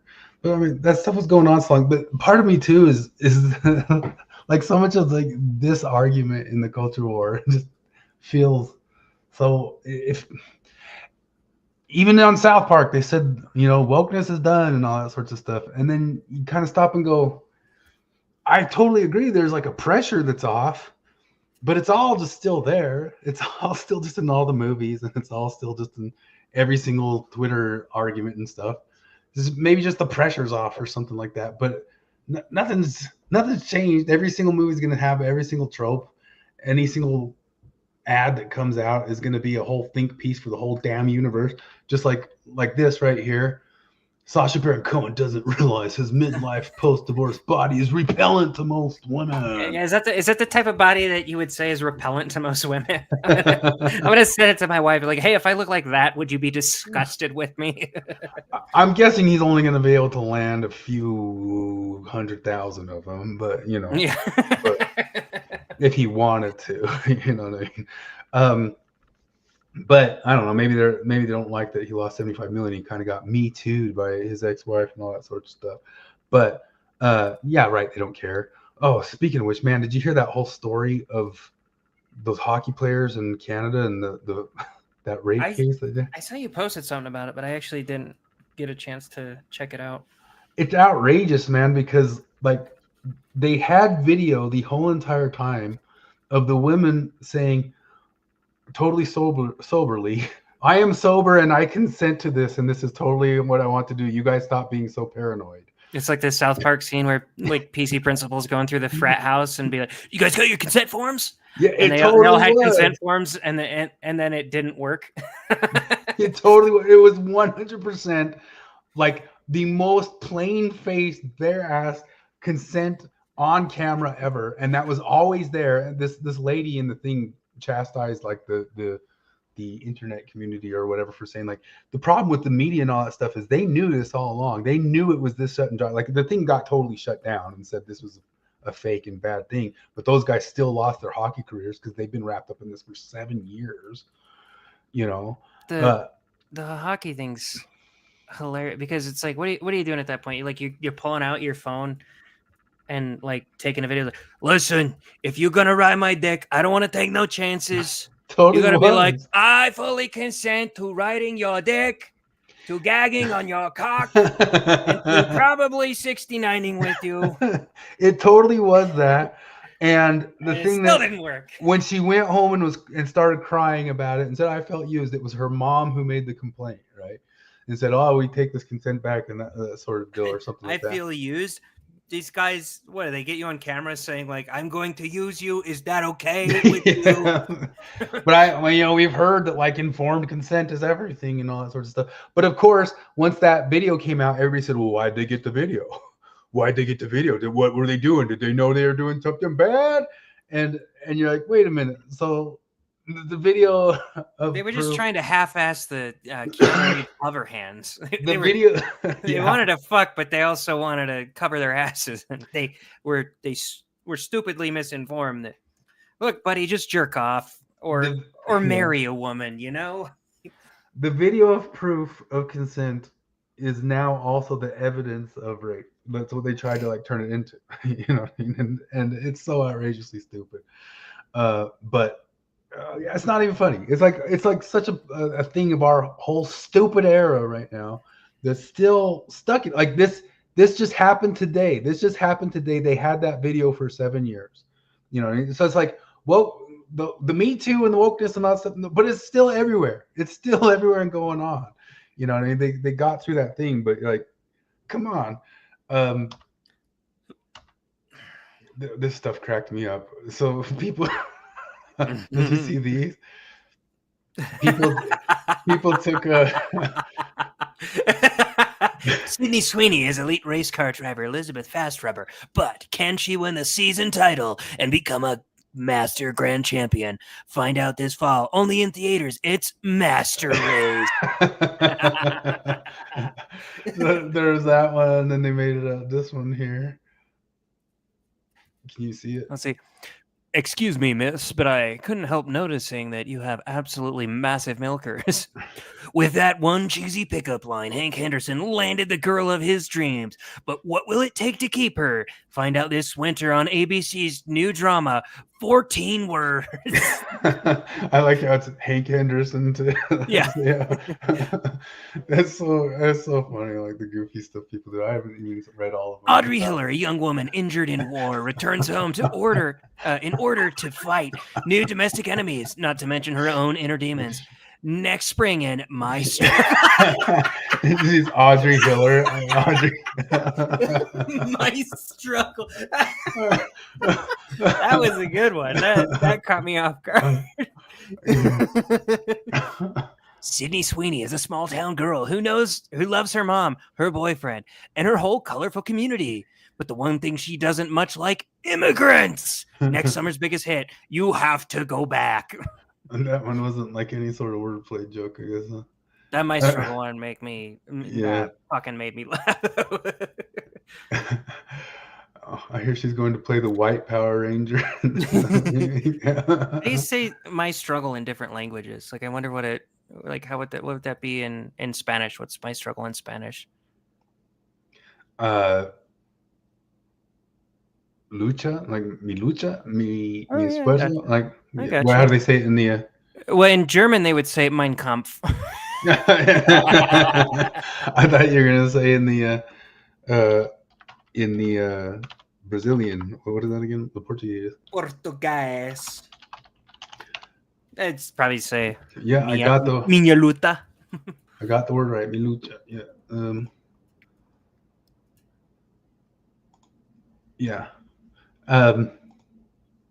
It's the same in Portuguese. It's just luta instead of lucha. Nice. Anyway, wait. The third bike. Oh, gosh. the final solution. The London Blitz. Oh shit! Triumph of the Will. Fatherland. Oh goodness, they just keep going with them. Crystal Knox. Beer Hall Push. Man, they just keep going. Anyway, that was okay. The one thing the internet has succeeded in entirely is humor. Yeah. Holy shit. The collective jokes that the world, that's because when the internet's like coming out, they're talking about, oh, we can like have the collective knowledge all in one place and it's going to be amazing. And then we use it mostly for porn. It didn't work in Didn't work very well in the case of knowledge. Like, it's there, but it's not as prominent. Out of all the prominent things, like, we fucked up with internet porn, we fucked up with social media, all this shit, but we got it right with memes. So let's jump on to this sort of thing right here. How did that Sydney Sweeney ad get approved? Because advertising has a long history of racism. Carly Savello creating colorful typography and branding, LGBTQ autistics in their makeup, host of the Talking Person podcast. Let's work together. So she doesn't particularly do it. Like, there's going to be some big thread of like the history of this to tie it all together to help us learn to get our media literacy going on here with this stuff, right? But one of the things that's been driving me nuts lately is like, if you go through TikTok, you know how Dan McClellan starts every episode, "Hi, I'm a super expert credentialed dude of the Bible," and do this sort of thing. Like, almost everybody on TikTok does that and presents themselves as some sort of expert. Have you heard like the concept of like elite overproduction? And which I don't even know if that is elite, but it's one of the deals that people usually talk about as like a worry of the bubble of universities. Let's see what ChatGPT says about elite overproduction. It's mask up. Fuck off, lady. Jesus Christ. Mask like, up. You didn't have to put LGBTQ plus in there because you put mask up. It gets redundant after a while. Yeah. So if you put in your bio that you have BPD and you are a feminist, cut one of them out because we know already. I think we know the other one. So this talks, and it's actually something that they kind of like notice like through history, that when that stuff sort of starts happening, it kind of leads to revolution and stuff, because part of the problem with elite overproduction is people get way over galaxy brained, but then they don't ever actually have anything to pay off for it. Like there's no sort of financial reward for your big galaxy brain. Like, I am an expert in media literacy surrounding advertisement of the early 1980s, and like literally like everybody you'll come across like does a Dan McClellan intro and says the same thing. I've got like an example of some girl doing it. Starbase Co-op says, on West Coast dating apps, I see women who want, quote, a man who takes COVID seriously still. I'm sorry. Oh man. Yeah, but this whole concept, like they've all got like these weird random expertise. And I even kind of think about it when I watch around like the Mormon community. There's all these ex-Mormon influencers talking about stuff, but they all like, there's the Benjamin Park dude, like, I'm an expert and person in post-religion, religious studies, or the sexologist, what's her name? And I guess the Lynn's got his thing going on now too. But the even how Britt Hartley presents herself and all that sorts of stuff. And I was just kind of like thinking about it because her and Nemo did a whole episode about what the Mormon Church could do to make stuff better, to get better, because they really care about it getting better. They want it to get better and do better. And I just kind of like imagine like how the world is right now is what's the thing that you are and you do and you like. I'm going to go and pretend to be some expert in school for a little bit about that thing. I'm the expert in the Higdon family checkbook. I went to school. I did a bunch of schooling. I took a bunch of classes on that, and now I could tell you everything that you should be doing with your money in the Higdon family. Like, wait a minute, what did you study? Like, why'd you study my thing and you're an expert in my thing now because you went to some university to study my thing now? Like it's just kind of generally what it feels like. I'm an expert in religion and religious studies, and this is the stuff that the Mormon Church needs to do because I went to a university and got a paper that says I'm the expert in it now. And now I'm going to start telling you all the stuff that you should do to make it better, do better, make it better. Sounds an awful lot like you're trying to articulate the reason for not having reasons. Yeah. Well, beyond that too, the hubris of these over yet undereducated, because every single time you come across somebody on TikTok who says, I've seen this one 1,000 times over, not just once, like, I study authoritarian regimes and Okay. and not, every single one of them says that, and they give some sort of answer like they really are some sort of expert in the thing. But then, as it turns out, they don't do any reading or any learning from the actual people in the thing. All they've done is read everybody else who's claimed to be experts in the thing. They don't know what the actual like supposed Hitler or white supremacists ever said. It's like on what does your expertise lie? Well, another expert. Okay, on what does his expertise lie? Another expert.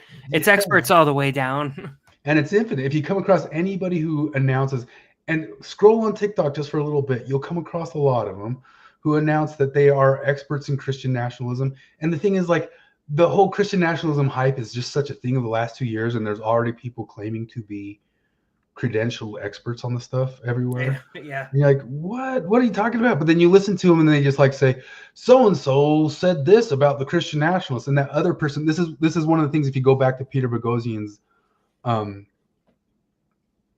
ripping on NPR, what was their NPR episodes, that All Things Reconsidered, that one of the things they point about those elite overproduction places is that they never talk to the people. They talk to experts about the people. They never bring on somebody to say in their own words what their own thing is. They bring in experts of the people to talk about what these people are doing. And I don't know. I just get that long way around about saying that. I kind of feel like that's how Brit is, like, a little bit, although she obviously came from the Mormon stuff and all that sort of deal. But the dude, one of the lefties at work was like, he was talking about fact checking. He's like, we can all agree that like that Snopes is like a neutral fact checking. It's like I laughed in his face. I couldn't. I don't try to be as dickish in real life as I am on internet blood sports here, but like I laughed. Oh, you don't think that? No. I'm just like, dude, the ultimate trump card in this is, well, Trump, it's that it took him 7 years to be like the very fine people thing actually wasn't a thing. So like 7 years they ran on that shit. But that's just one of them. It's a ton. And NPR is the same way, because the same guy has said the same thing to me, like that NPR is like a neutral source. And I'm just, dude, no.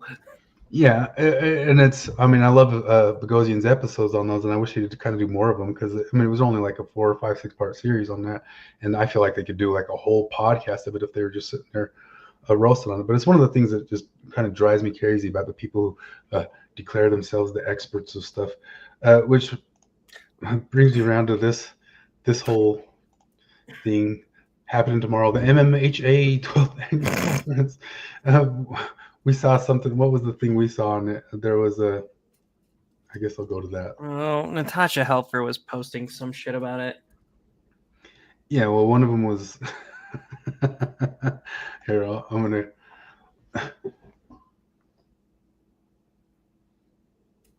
Day 1 conference agenda. Healing from racism is an urgent and complex process that requires deep personal reflection, community engagement. And like, is there enough of like a difference in the world that like most people I know and hang around with nowadays, and maybe we've all filtered ourselves out with this, but this stuff, if I just showed it to most people I know and read nowadays, they would laugh at just reading it. Like they wouldn't even need to have like commentary on how like. There is a little bit of that. Also, I gotta say, like, this is down there. Presenter Emily Enriquez, she/her. Like, yeah. Okay. It's pretty fucking apparent to me if your name is Emily that your pronouns are she/her. Like, that's pretty necessary, because this was fucking obvious. This was but the also, thing Helper was posting on it though, right? This right here. But also, how does that even matter? Like, it's a presentation. I'm not going to be talking to you. I am not going to use your pronouns at all while we're talking about this.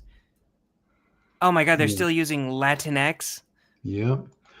They're still using Latinx, and they're still participate in an immersive somatic experience that utilizes sound vibrations to create feelings of relaxation, stress reduction, and improve well-being. Where did you see the Latinx? It's on this one, right? It's up there. Sacred remembering, cultural reclamation. Oh, hang on, you went too far. Did I? Yeah, Up or down? cultural reclamation and spiritual resistance in Latinx mental health. That's what I'm telling you. Like, you just like look through it, and like most people I know would just laugh at reading it. And they don't even need commentary on it like anymore. But Wait, Risto said Frederick Smith, it/them. Was there somebody with it pronouns in there? Did we miss that? You can find that every now and then. Where do you see it, or was it the other one? Was it I the don't one that know. I had pulled up earlier? I mean, he might just be joking about it, but yeah. Forrest says the tail end of the grifters, they're late to the party. Yeah, it's that is true too. But I don't know. That's tripping me out. I don't know. I mean, all that stuff's going on this weekend. Isn't like Sunstone this weekend, and this is this weekend, and how many people are going and paying $200 to go to this thing? And if you're the type of person who's going to that thing, don't you already know all this stuff? Like, haven't you been bathing in all this stuff for 10 years? Like, are you going to go hear a new concept there? Or is it like, I always like to think of that Onion thing of that guy where we had that worker who had to go read Judith Butler. You remember that Onion one? Like, the guy who read like 100 pages of feminist queer theory and suddenly realized he was wrong. Every once in a while, I kind of like watch somebody on Mormon Stories and kind of feel like it is this guy. But Onion, Judith Butler, this one. I voted for Donald Trump. Yeah. I voted for Trump because I thought he'd create a better America for everyone. But after reading 800 or so pages on queer feminist theory, I realize now just how much I've been duped. You gotta understand, I come from a small steel town in Pennsylvania. If I had known the foundational text on intersectional theory, I would have never chanted, "Lock her up, lock her up." Lock her up, lock her up. We were told Hillary Clinton was the enemy, but it's clear now that the true enemy is a patriarchal, capitalistic society that maintains its ascendance by making powerful and ambitious women appear threatening, only to protect my status in a system purposefully designed to benefit cishet white men like myself. Jesus. When Donald Trump said he would make America great again, it's obvious to me now that he was only trying to play off my own complicity and comfort in an unequal social structure that disproportionately strips women and minorities, particularly trans and genderqueer people of color, of their autonomy and seeks to subjugate them to an invertebrate and intentionally antagonistic andocratic order. I get that now after I attended a gender-fluid, non-binary poetry slam at Swarthmore. A couple of other guys from work attended it too, and now it's all we talk about on the line. I like Trump because I thought he tells it on the line like it is. But you know who really tells it like it is? Judith Butler. Gender is not to culture as sex is to nature. Gender is also the discursive cultural means by which sex nature or a natural sex is produced and established as predecursive prior to culture, a politically neutral surface on which culture acts. If I had just known that back in November, I would have never voted for Trump. God, how could I have been so stupid? Oh, that guy had, whoever wrote this skit had to have either left or been fired from the Onion by now, right? The Onion's completely taken over by wackabos, or just less impressive people. Like, I'm sure what happened to the Onion writers is the exact same thing of that. You remember Milkshake Gate when I showed you Milkshake Gate stuff? Oh, yeah, kinda. This is Milkshake Gate. Milkshake Gate was when suddenly out of nowhere, when they showed a picture of all of the developers or something, and a bunch of the writers for Marvel. This is like already almost kind of 10 years ago, but like we used to talk about all the writers for Marvel for like 20, 30 years is like you had to be an autistic apprentice for 20 years writing other people's stuff under somebody's tutelage before you got put in charge of something. And then suddenly, all of a sudden, around 2012, 13, 14, people just noticed like, hey, all the writers for all the Marvel stuff, here we are all together getting a milkshake. And everybody looked at it like, you're all girls in your 20s? Like, when did that happen? Right. And it's this picture right here. It was called Milkshake Gate. And just the trolls or something like that. But it was like, it was a moment that everybody realized, like, wait a minute, where's the autistic dudes who had to draw pictures for 20 years to get in there? And that sort of thing happened everywhere to everything. And I'm sure it happened in the Onion's office, and I'm sure it happened everywhere else. Like they just kind of like squeezed in. And I don't believe, because there was women who made it to the tippy top in the old autistic times too. It's just they went through the hero's journey, the autistic's journey, you know. But that's just too big of a barrier to entry, and I've got some social justice to say, and I should be put in charge of stuff. So this became like a great big huge thing. I'm like, wait a minute, where's all the years of grit and dirt put into stuff before you take stuff over? Anyway, but I still go back to this this thing here, and I'm just reading this. This is in town tomorrow. I guess I could pay $200 to get a virtual thing of it. And we were real tempted last week to go pay $400 or $97 to become sex therapists. I know. But to use in an Arrested Development, I just read this stuff now. I imagine that dude from The Onion, he's not going to this. The only people who are paying to go to this, it's almost just like kind of going to general conference, is it not? Oh, like for the sure. only people going to this are people who are already gobbling this stuff up and have heard every single therapeutic line and have memorized every single thing. And most everybody I know just reads the stuff, and you get this. Come on! Come on! Come on! Come on! Come on! Come on! Come on! Come on! Come on! Oh, come on! Come on! Come on! Anyway, that's irritating. Anyway, if we were gonna like watch some sort of thing, I mean, there was still some more on Colbert's stuff and the pop culture stuff, but I was gonna kind of maybe watch Britt and Nemo tell us how to make the Mormon Church better, which that sort of thing. Did I send you the thing with Judge Judy talking about Colbert? Yeah, where she. Well, did you hear that Samantha Bee even came out and said? Yeah, even said that was wild to me. It's funny because like Judge Judy's just out there, and a fan sees her and wants an autograph, and she's given an autograph, and for whatever reason, these people are looking to Judge Judy to parrot their own political shit, and she's like, "What do you think about Colbert being canceled?" Well, if you're losing $40 million a year, you're gonna get canceled. He'll be fine. He'll do all right, but CBS wants to make money. It's very simple. And even Samantha Bee came out saying that, like, yeah, it's money. Like, what are you talking about? It's just money. And that was really trippy to me that that Samantha Bee even just admitted it. But I don't know. Let me look at the slides again real quick before I just go to the Nemo thing and that sort of stuff. But I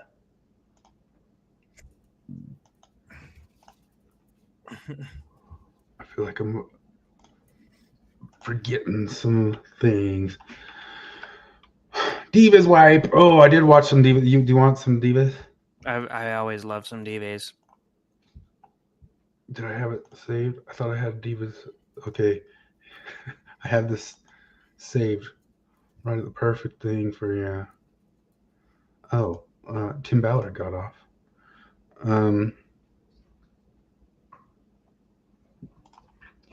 Here's some Divas for you.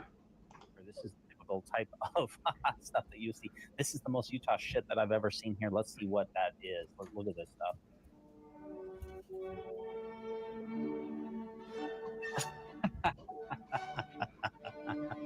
I don't think you even need to see the screen. I just picked out where music and laughing was happening.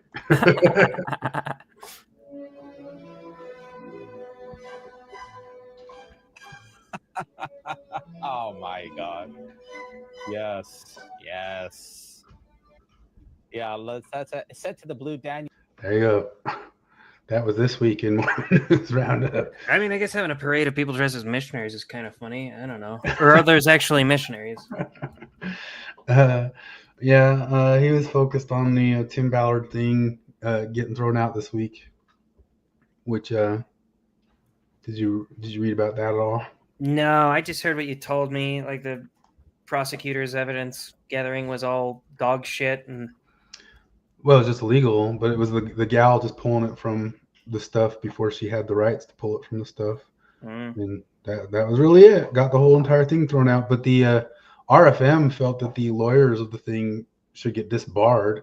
It was kind of interesting that RFM turned on it so hard that he was like, yeah, those lawyers really did overstep. Divas, of course, thought, no, this is bullshit. This should be totally fine to get the things. But one of the things RFM pointed out about it, which was always strange from the beginning, and I think he was always kind of pointing it out, was that it seemed that they wanted to put a whole lot of extra smears out into the media and get all sorts of different stuff that wasn't pertinent to the case out, no matter what, just to start creating like a media hubbub around it, which is not what you would do if you felt you had just a slam dunk case. Like you would not be doing that. You know, you wouldn't be litigating it out in the media like that and just tossing any sort of spaghetti out there. Yeah. Which is weird. But I don't know. I still think Ballard did some weird stuff. For sure. Oh yeah, I'm sure. I'm sure he did a whole lot of shit. It's kind of like with the Trump stuff. Like if somebody tells me like, oh yeah, Trump probably cheated on his wife, he probably knocked someone up and funded her abortion, I'll be like, yeah, he probably did. I don't think he's a paragon of moral virtue. No, I'm sure he did. I'm sure he did nasty stuff.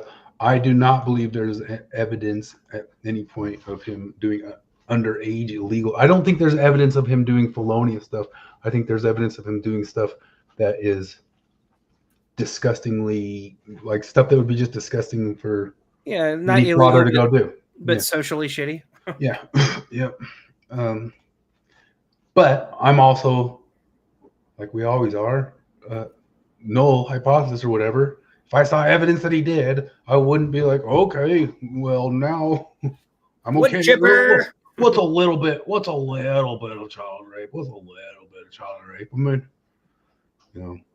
Oh, speaking of which, did you see Forrest said, isn't prostitution illegal? Yeah, it is. Just not enough for me to care about it. I don't know. I just expect these guys to be fucking shitty. like oh, you got a prostitute and cheated on his wife. Yeah, that's shitty. He shouldn't do that.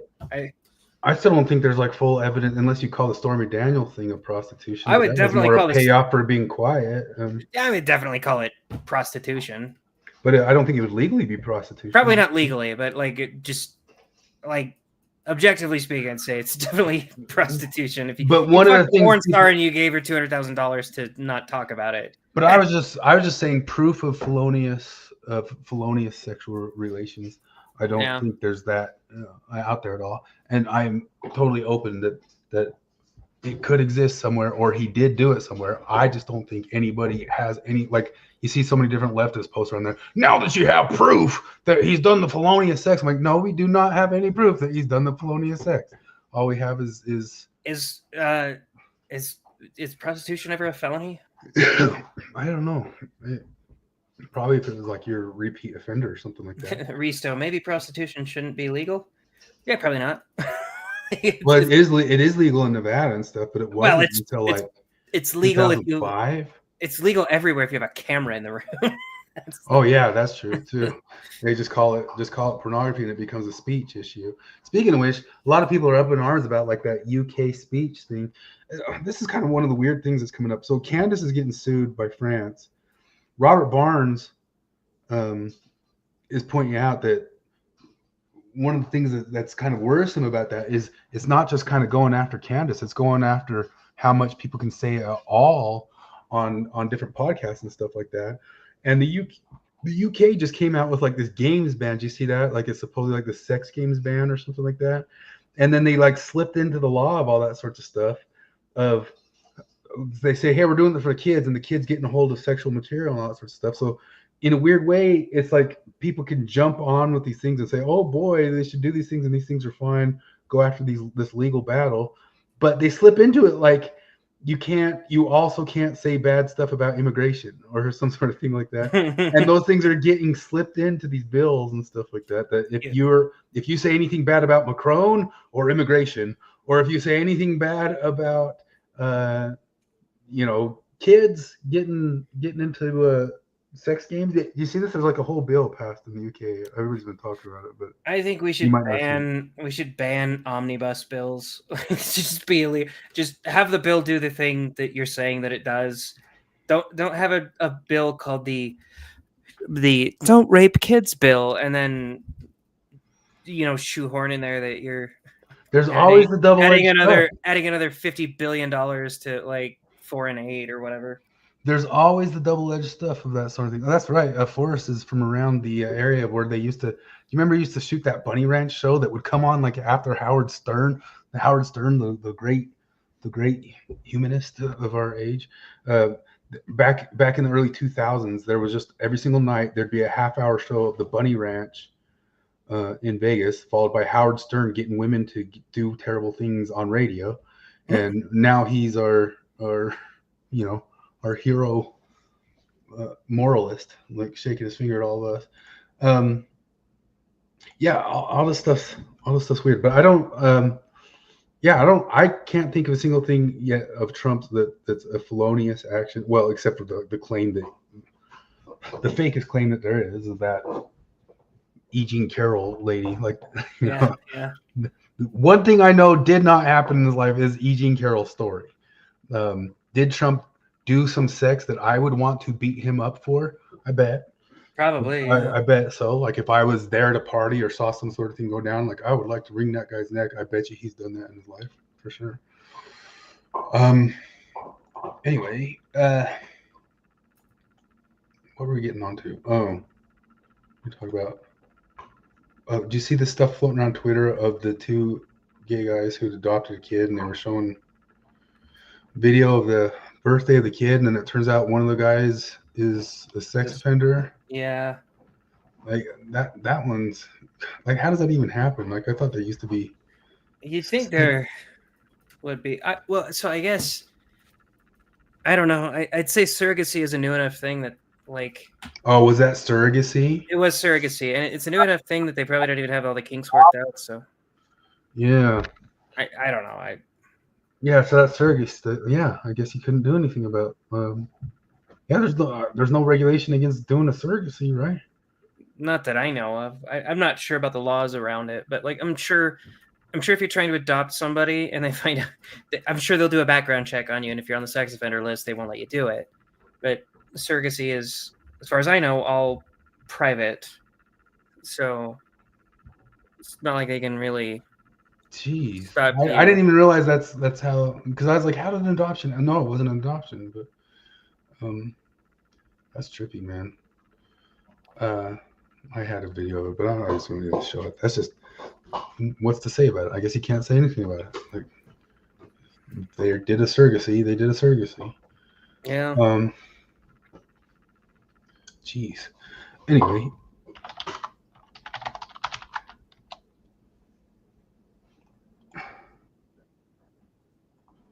Did you watch all of this thing, or any of it? All of what? 5 painful issues for the Mormon Church. I have not watched any of it. So it's not just them. Like in almost anything I watch, when like if Tim Pool does it all the time and Scott Adams does it all the time, and I like watching them. But when people start making suggestions that the people who they're making the suggestions to, there's no way on earth they're listening to them, and no way on earth they would, even if they were, they would ever do that suggestion. Kind of like Tim Pool's show will go off the rails all the time, where Ian or some sort of goofy guy there, if you don't pay attention to the guys, will say something like, well, one of the things that we should do is like we should make a bill that if the person commits a second felony, you send them to an island. And they go, well, what's the deals with like the island? Like, what are the laws around the island? And they get into like a whole thing about the logistics of doing this stupid fucking thing that's never going to happen, you know? And that sort of thing drives me nuts. Scott Adams does it all the time too. Like, well, I have an idea. How about if you just did this? Like, if they have the senators who are doing, they're voting for something inside of a insider trading bill, that if they make a certain amount of money, you pay 15% of it to the charity of the other person. See, I solved it. And you're like, so I just listened to you describe that out, usually much longer, and nobody's ever going to do that. That's not going to be a thing. That's not happening. Like why did I just listen to all that? And that sort of imagining drives me crazy. I don't know why. It's just it's kind of like brainstorming where nobody asked you to brainstorm. And I don't know. Am I being out of control? Like if somebody's being like actually goofy and they're making a joke, in that sort of realm, I think it's funny or something like that. But these guys talking about, and what I was kind of goofing on earlier is like, she's the expert in Mormonism, here to explain the Mormonism to the Mormons and how they could do the Mormonism better. And Nemo's been the guy there to make the Mormonism better, and all that sorts of stuff. And I hate that whole angle, man. I hate the angle of the ex-Mormons are going to make the Mormonism better. And I was making a joke in a thread, and it just kind of feels like if I came across like an anthill in the forest or in the desert, and I said, "Hey, anthill, you got a pretty good anthill here, and it seems to be thriving pretty well. But I've got you better take it to my ant farm so you can do it better, because I'm an expert on ants. And you better take your whole ant hill to my ant farm where I can, monitor and regulate you and watch you better, and it'll be no, but but I'm an expert in ant hill. Like, come to my ant. Like I'm a I mean, that's I don't know. I guess there's a few subtle suggestions you could give them of things that might feasibly happen. You'd be like, hey guys, it's probably not like great to ask young teenagers about their masturbation habits, especially like maybe just say, if they come and confess it to you, don't get into details. And just tell them not to do that. Maybe, that'd probably be a good idea. But it's usually something like the Mormon church should admit that they're racist. I'm totally, I'm totally like in the realm of these guys are talking about actually imagining that they'd have a say in some major logistical thing that's never going to happen, where as opposed to just commenting on something. I guess I can delineate exactly where the point where it kind of starts driving me nuts, but it happens in here. I mean, I guess we could like point out where it is, but I have it listed out, but there's some sorts of areas of it that, it's hard for me to delineate exactly like what I'm saying, because of course, obviously, like, people can like, don't do that. Maybe don't do that. Or you kind of suck if you guys do this or don't do that. And that doesn't drive me nuts at all. It's totally in a realm of making a suggestion that everybody knows would never, ever, ever, ever, ever, ever happen. And not just because they wouldn't do it, but also the logistical impossibility of it, Yeah, like it comes off as grandstanding instead of problem solving. Yeah. Something like give women the priesthood because women do it better, or something like that, sort of. But this here, listen to this. They're asking for more voice, and so I because of that dynamic, and because we know that the second that you give women the priesthood in any other denomination, male participation goes down that second. Like, we know, and this is what Blake Ostler, not Blair Ostler, different philosopher, not related. Blake Ostler talks about that he thinks that men need the priesthood because they need something to do, because if women had the priesthood, women would do everything and do it better, and then men would have nothing to do and they would just stay home and there'd be no men in the church, is his argument. So we know that male participation goes down. And what about female participation? Does that also go down? Because if I had to guess, I would say that when a church gives women the priesthood, just all participation goes down. Riesel says Blake Ostler's a philosopher. I know Riesel's been a little bit on about Blake not being impressed with Blake Ostler very much. Well, that's such a cucked argument anyway. Yeah, I knew that. Oh, if you give the women the priesthood, they'll just do everything better than that because they're so much better. Shut the fuck up, cuck. Jesus Christ. I haven't heard him exactly say that one, but I don't know. I don't follow him well enough. But if he did say that, that's totally like in the realm of stuff that drives you up a wall. I know that. Yeah, well, for that's sure. Forrest said he heard the All in Favor guys saying the same thing. They said it that way. If people say it that way, I'm with you. Like you guys. Well, I've heard people say it that way. Yeah, I've definitely heard people that say that they're the different. reason that men have the priesthood is because women are so much more amazing. Women would just hit it out of the park and it'll be done and it'll be over, and then they don't have nothing to do. I think they're a little bit right that you know, men have to feel like they've got a job and that sort of deal and stuff like that. But if you're saying like the answer is women would just nail it and it would just be perfect, is the other side of it is like, yeah, it's bullshit. Like, shut up.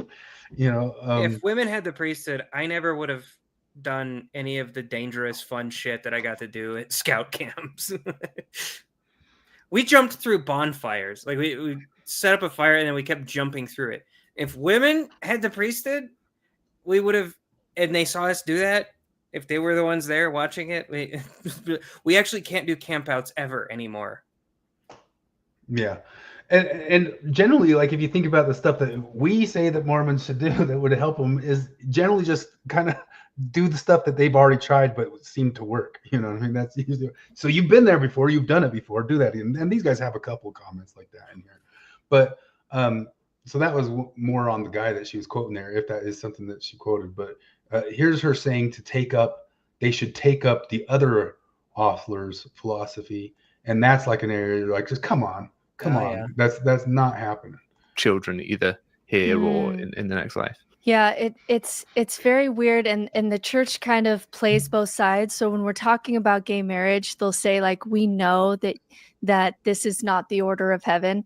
And then when we start asking polygamy questions and those early sealings that get really messy, then all of a sudden, like, we don't know what eternal relationships are like. And they do play both sides.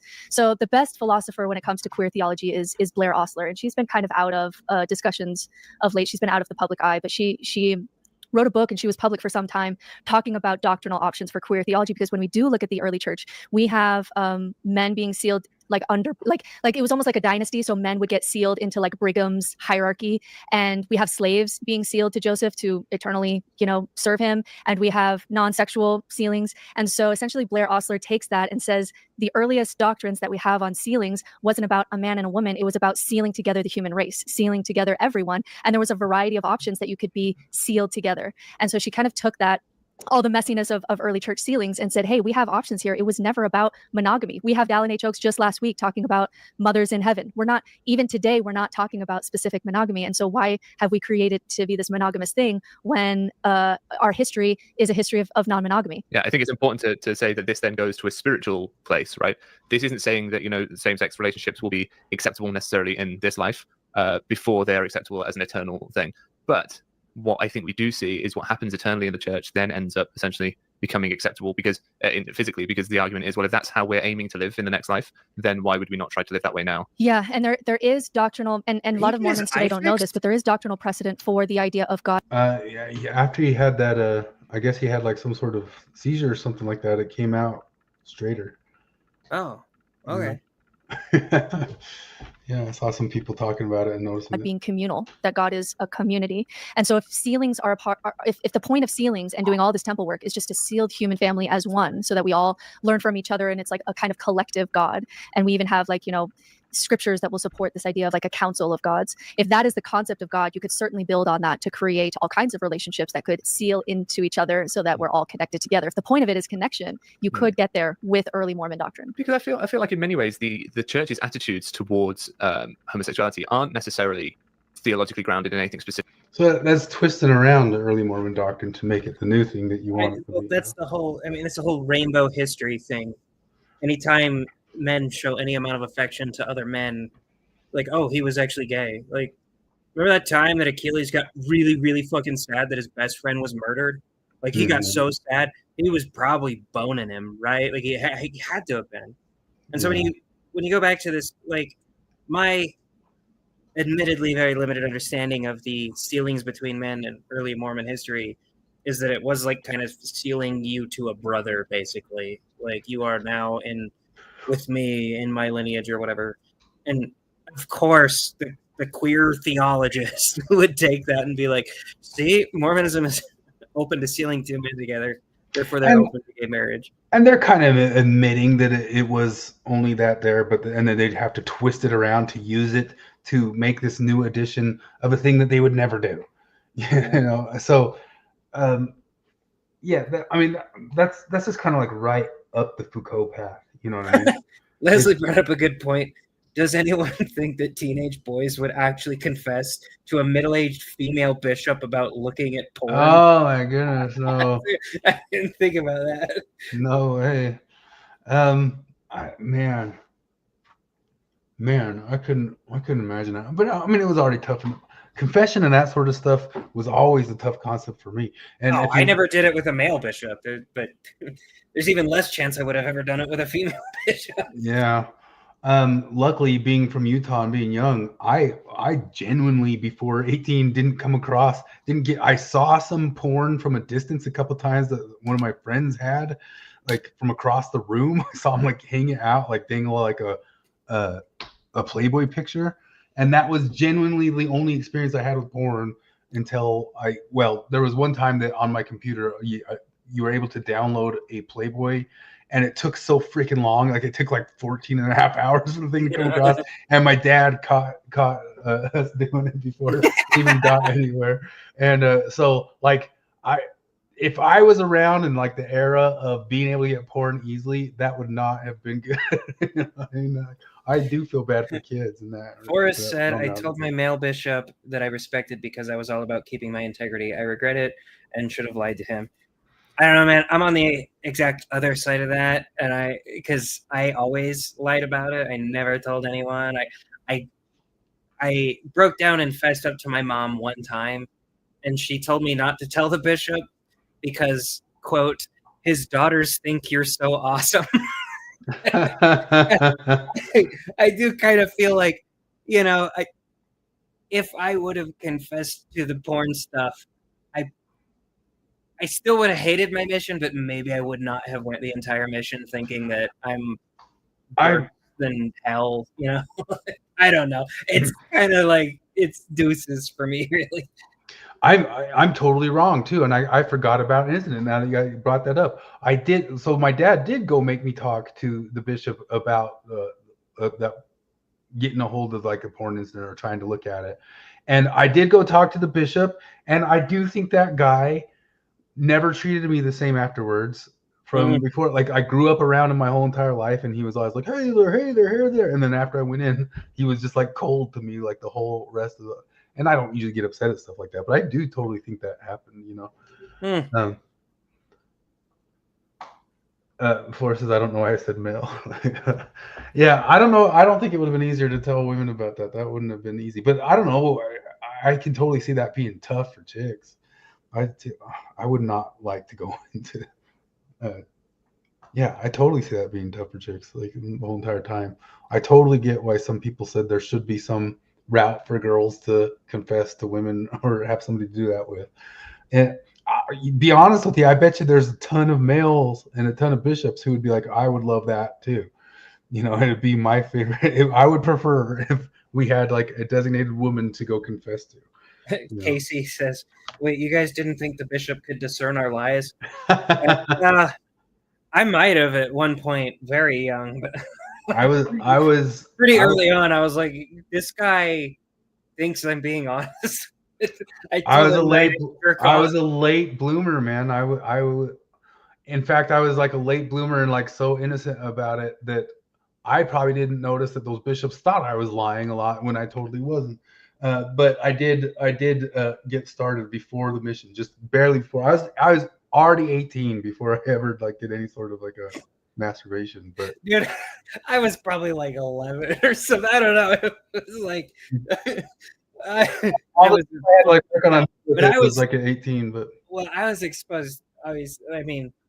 Millennial, so I'm exposed to hardcore porn from as early as I can remember. Yeah, well, and most of the porn that I talked about, it was just a couple different times. It was Playboyish porn, and I didn't know what to do with it except for look at it. Like, seriously, I had no idea.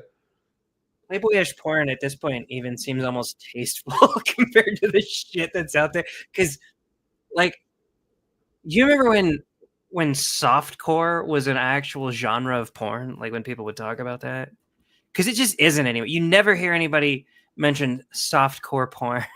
It's just because who wants that? I want her gagging. I want her makeup running down her face and calling him daddy. Yeah. What about some poor kid who has to confess the female bishop was his mother? It would have been way tougher to my mother, but my dad was the bishop when I did have to confess to go on my mission. So I've been through that, but luckily I was fairly innocent. Not 100% innocent, but I was fairly innocent.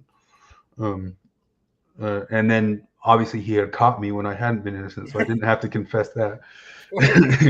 Flores is, I'm pretty sure, pretty close to my age.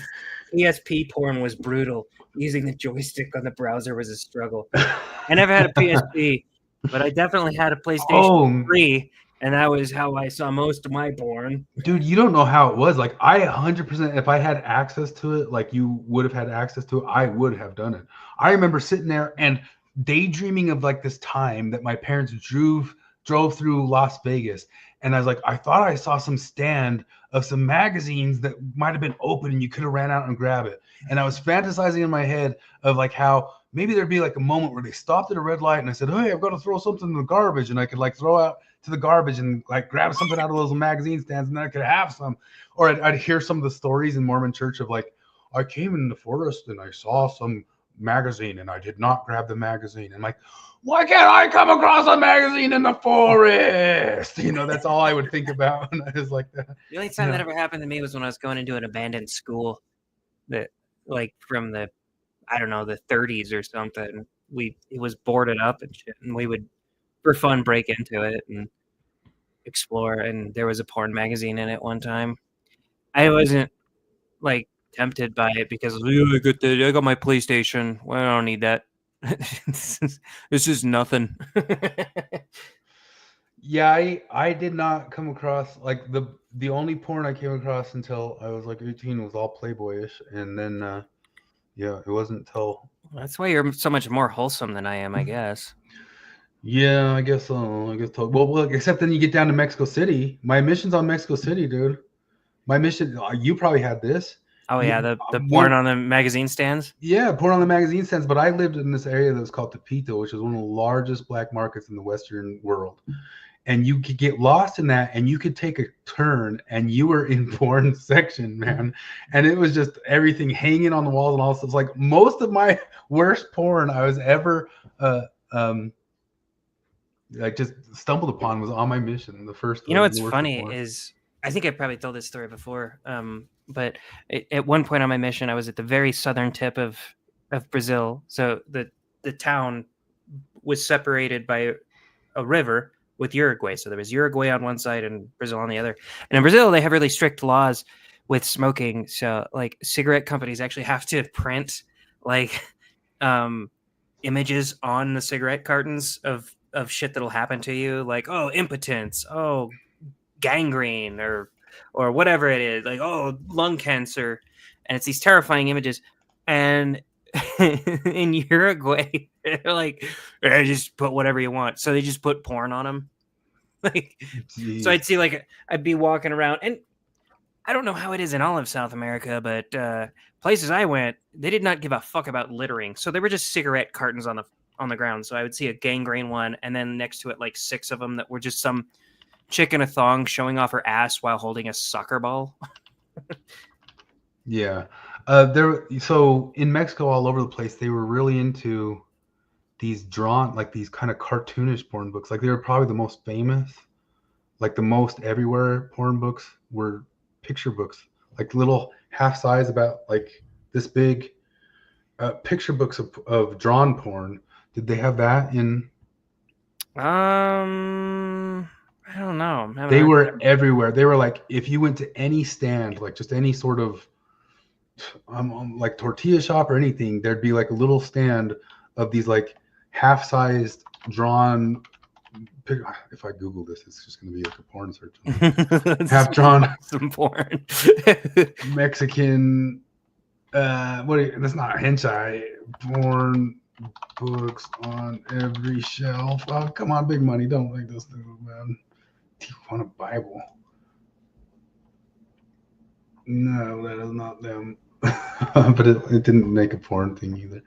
I'll see if I can find them one time and show them. But they were everywhere. They were everywhere on everything. But yeah, I mean, we turned into like total porn sections in Mexico City all the time, and then it would just be like on people's walls all the time too, just hardcore stuff on people's walls. Oh yeah, I remember when I'm waiting for my visa, I'm in Nebraska, and I went to this guy's house. We were teaching him a few times, and man, I'm pretty sure he was always drunk, and I think he confessed to us that he killed a guy at one point. But we'd come in and he'd just have porn on his computer, and it was very, very distracting. He'd usually turn it off, but then I'd sit on his couch to teach him, and he's sitting on his recliner, and like 5 feet behind him is his refrigerator, where he's just got this naked chick spread eagle, gaping hole, just like showing off. And I'm trying to talk about Jesus while looking at him, while like an inch to the right in my field of view is just hardcore porn. Yeah, well, my one of mine, I mean, that obviously wasn't around then. Maybe it was, but the internet was like just still so early, and it especially wasn't huge around there. But there was a guy who just had like a big full poster on his wall, and it wasn't a nude, it was like a full-on BJ. And it was just a big, but it wasn't just like it was like a classic, you know, it was like well taken photography of like a BJ, you know what I mean? And it was just up on his wall, like right there. And yeah, we just sat there and talked and gave like the whole attempt to give him a discussion and all that sorts of stuff. But yeah, that was largely my first large amount of exposure. Now, I think I already told you about it here. I was walking through that thing once, and we stopped and we saw a video of Rammstein. And oh yeah, the Rammstein thing. It's a famous Rammstein thing. You can like look it up, but we didn't know it was a video of the thing where he basically puts his piano player up and fake rapes his piano player. And we saw that walking through a thing on our mission. Like I could bring my buddy on to talk about it. Like we sprinted home like a couple of like panicked, like a little more. Oh my gosh! We got all the way home. We're like, oh, I just feel so dark. I feel so dark. I can't even do that. Dude, I was such a jaded missionary. And we had no idea until years later that it was fake. That it was like a fake dildo. I remember going into like we went into this less active guy's house, and we knock on the door. This lady comes out. We're like, is Pedro here? And she's like, oh yeah, he's in the back. And we stand in the entryway waiting for him. She's like, I'll go get him. And like, she is very scantily clad. You guys can come in. And we're like, oh, we'll just wait till he comes. And then he comes out of the back. And this is clearly a prostitute that he's hired. And so he comes out and we talk to him. We sit on the couch and start talking about Jesus shit. And the prostitute is talking to it. And she's being like all seductive and shit. And then while we're talking, a second prostitute comes out of the back. She's drunk and just breaks down sobbing to us. And eventually she leaves. And then the first prostitute, who was being all lusty and seductive, was like looking at me and my companion. She's like, yeah, I've got to get out of here, but I live just down the street. So I would love for you two to come over. Just you and me, and we'll pray. And my companion freaked out like that. I was so fucking jaded that it didn't bother me. And as soon as we leave, I look over at my companion and I was like, so where'd you say your house was? And he's like, we're not going there. I was like, why not? She wanted to hear about Jesus. I was like, she's a prostitute. She wants to seduce us. And I was like, oh, come on. But I mean, I was kidding. We came across prostitutes all the time. And my first area was in the red light district. Oh, we weren't in the red light district, but like around Tepito, which is like the big main square of Mexico City, we come across some prostitutes. And they were not temptations. Let me tell you. We had some pretty solid prostitutes. I'm sure in that city there were solid prostitutes. There were the ones I ever came across were not. They were not temptations at all. See, our apartment was in the red light district. So anytime we would leave, even the daytime prostitutes were not bad looking, you know, and they'd always like well, I guess they didn't. They thought we were going to do something, but most of them knew we didn't do anything, and they would always offer us the white boy discount. Like, oh yeah, what's that? Like it's 600% markup. Shut up, lady. I'm not stupid. Oh yeah. If you're gonna give me AIDS, you might as well make it worth my time. Yeah, I remember one of the ladies. It was Danny DeVito from Batman Returns. And we were very nice to her and all that sort of stuff. But oh my goodness. Leslie says it's easier for girls to confess to a man than for a boy to confess to a woman because the worst that the man will think of the girl is that she is a 304. A boy might be perceived as a predator. Yeah, I mean, I guess that might be true, but there's never going to be the concept of maybe that old lady, maybe this longhouse den mother's getting off on my fantasies here. Whereas the reverse thing, I think, might be happening. Like no matter how straight faced this guy is, he might be kind of going, and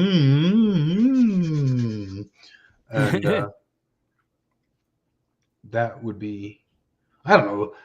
I wonder if women think about that very often at all. You know, there's always like the old joke that if women knew how much men thought terrible stuff, they wouldn't go out on the street or something like that. But, well, not terrible stuff, but just like, you know, most of them like, ooh, depraved stuff. Yeah.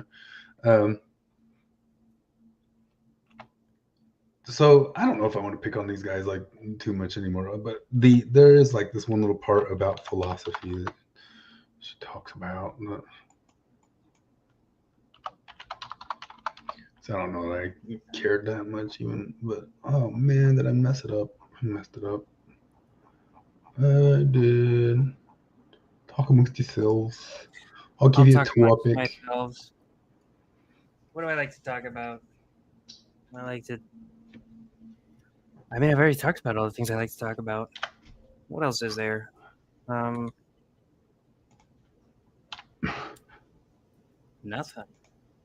What are you looking for?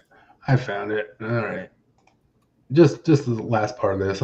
I was going to go through a whole bunch of it. What's that? Forrest was asking where Flip is. Flip's sick, yeah. We've left behind who are still in there. Do we have some sort of moral obligation?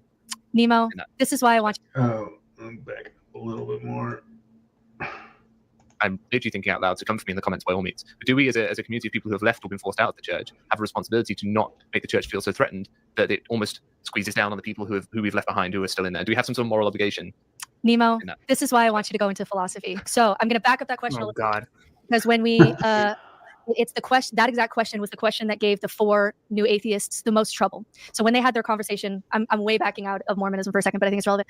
You know, Christopher Hitchens, Sam Harris, Dan Dennett, Richard Dawkins, when they had their conversation and they were asked, you know, what about what we're doing as atheists combating religion gives us the most pause? Are we doing the right thing here? And it was that question, because there seems to be some evidence that shows the more you attack religion, the more you get fundamentalist versions of it. And so one of the reasons that Islam is not particularly fundamentalist in America is because we have certain protections for religions. And that gave especially Sam Harris the most pause, where, hey, if we were to really come down hard on Islam in America, we could actually be doing the most harm, because it could then turn to a more fundamentalist form of Islam rather than an Islam that could perhaps integrate into American society, which is what we want. We want, you know, religion to be able to integrate with society. It's very dangerous when it doesn't.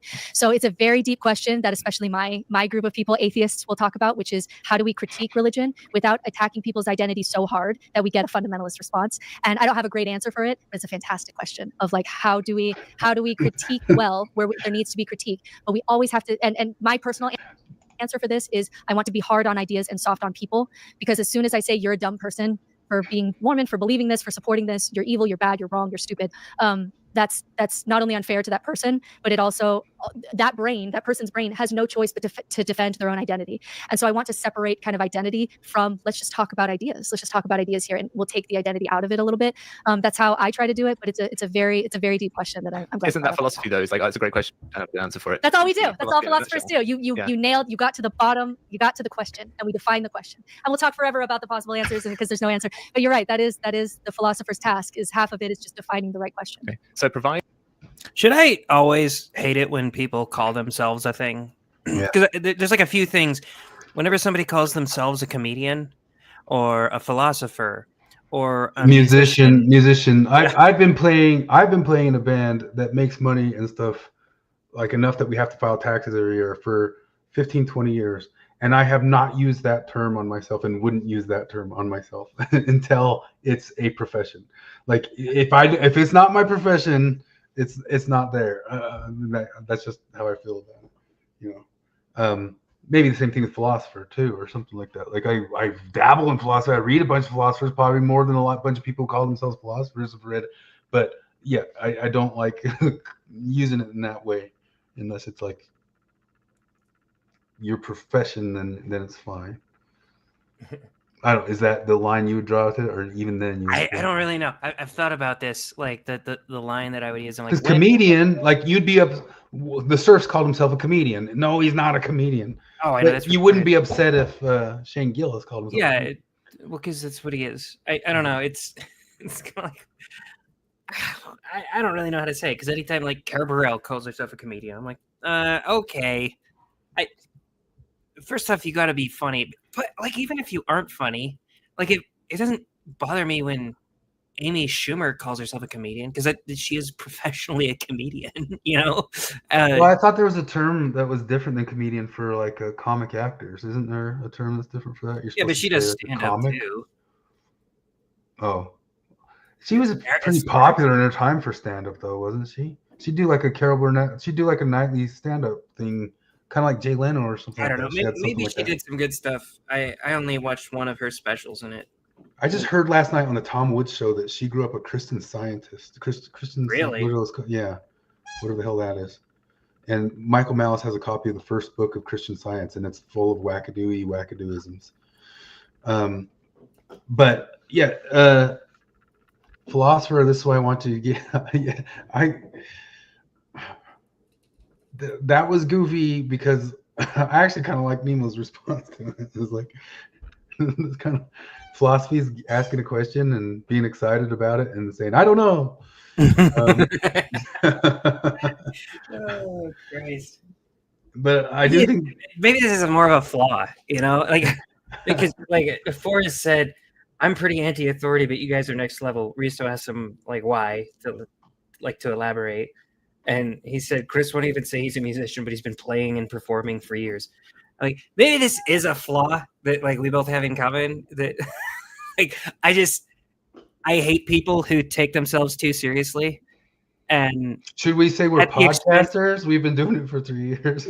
I would not say we're a podcaster. I've never called myself a podcaster, but I'm like, what do you do, Chris? I'm a podcaster. Like, I would not, you know, and it's. Maybe I just hate it when people take themselves too seriously because they look cringe, right?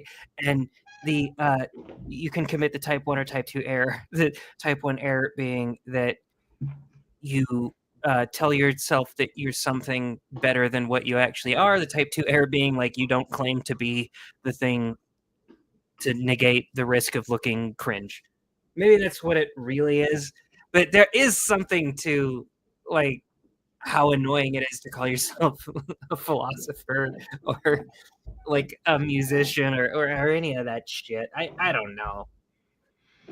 I usually try to say stuff because like I've competed multiple times in bodybuilding, but most people kind of generally say in that world, unless you become an IFBB pro, you don't say that you're technically like a bodybuilder. But any sort of, even as James Lindsay and Peter Boghossian pointed out, just getting fat could be a form of bodybuilding if we're going to get Foucauldian about it.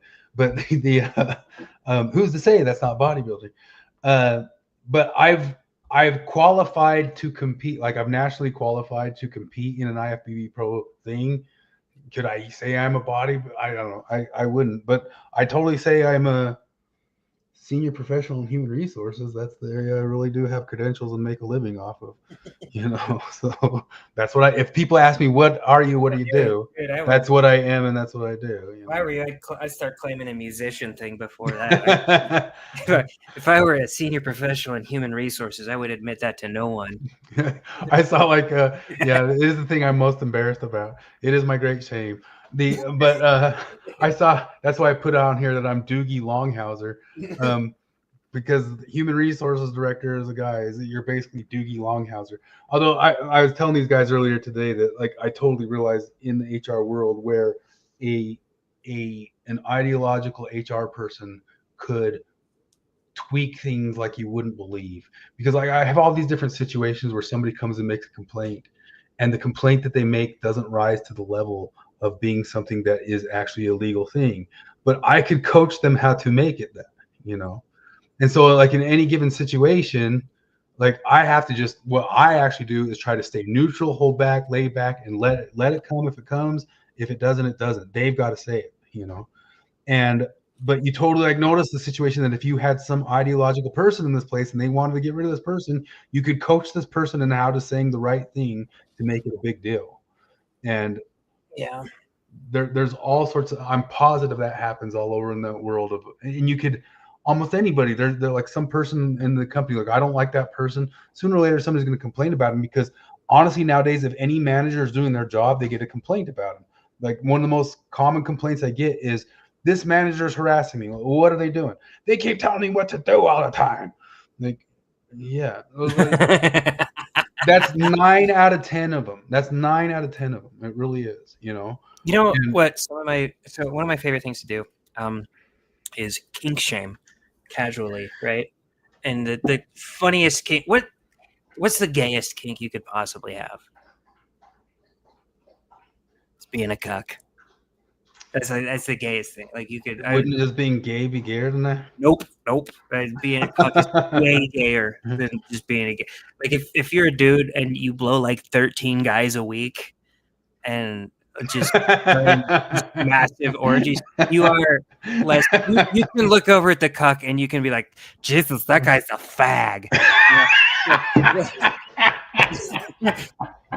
I love being at work making fun of cucks, right? Because I know there's so much sexual debauchery out where I work. I know that a few of the times that I have just clowned on cucks in front of them, there's been a secret cuck in the room. I fucking love that. And where? At work. No. I will just bring up cucks and just start shitting on them. I will be as mean as possible. And I'm like, I know one of these guys in here might be a cuck. It'd be fucking hilarious if he just heard me being like a dick like this. And to tie that into what we're talking about, I do the same thing. One of the things that drives me crazy on podcasts is when somebody points out a segue, but I've got to point that one out. Like that. It's like, and to tie that into what I'm talking about. And to tie it back in,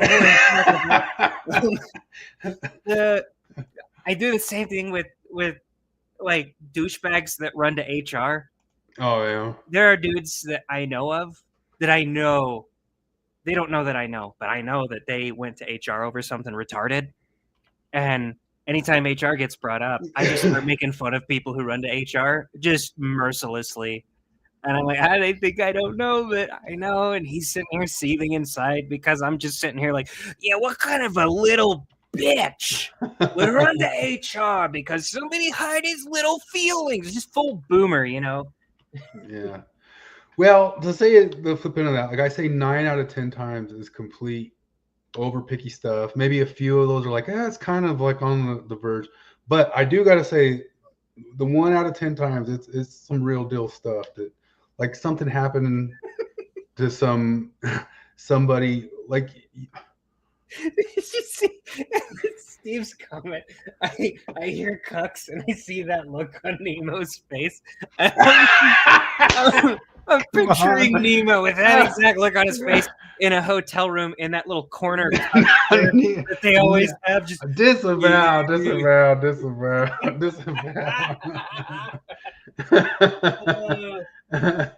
Oh, disavow. I actually even kind of feel bad for picking on these guys this week. Like, it wasn't that bad of stuff. It's like, you know how like sometimes Delin and these guys are kind of just going after everything because it's the thing of the week to do the news. I kind of feel like I'm doing that on them. Like, I didn't have that much to pick on in the Mormon world here, and like, so I kind of. I'm just making fun of him now. I'm not going into the substance of what he said. It wasn't that bad. It was a fine episode, and it almost like when they talk about that stuff, it was just a perfect time for me to talk about because it honestly drives me more crazy when I'm listening to Tim Pool or Scott Adams, both of who I listen to like either for news or for other ideas. But when they go off on something that I just know is never going to happen and they're going to take a long time with it, I fast forward. I go, yeah, this thing's never happening, and now I don't want to hear you explain it now. Research says, I identify as a philosopher. From a very young age, I knew I was different. I had so many questions. We all did. We all did. That's why you're here, because we're not like the sheep. We're all uniquely different.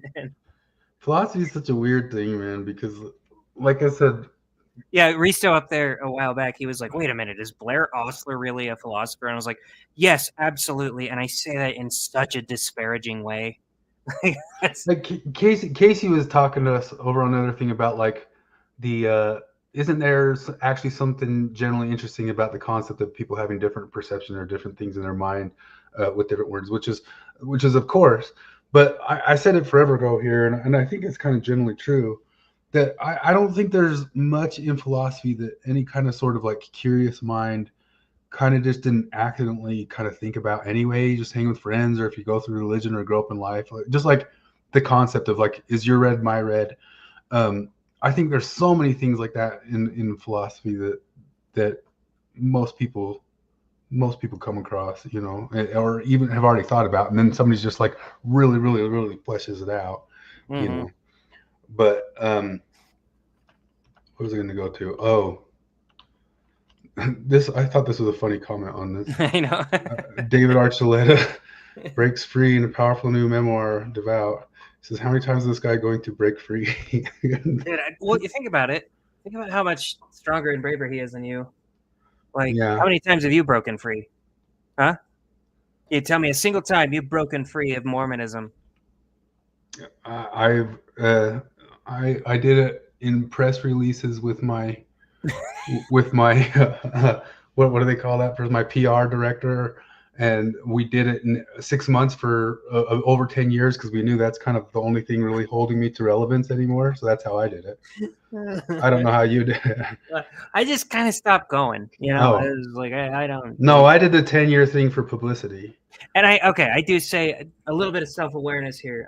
I've brought it up before that if I were famous when I left the Mormon church, I would have been way more cringe than David Archuleta.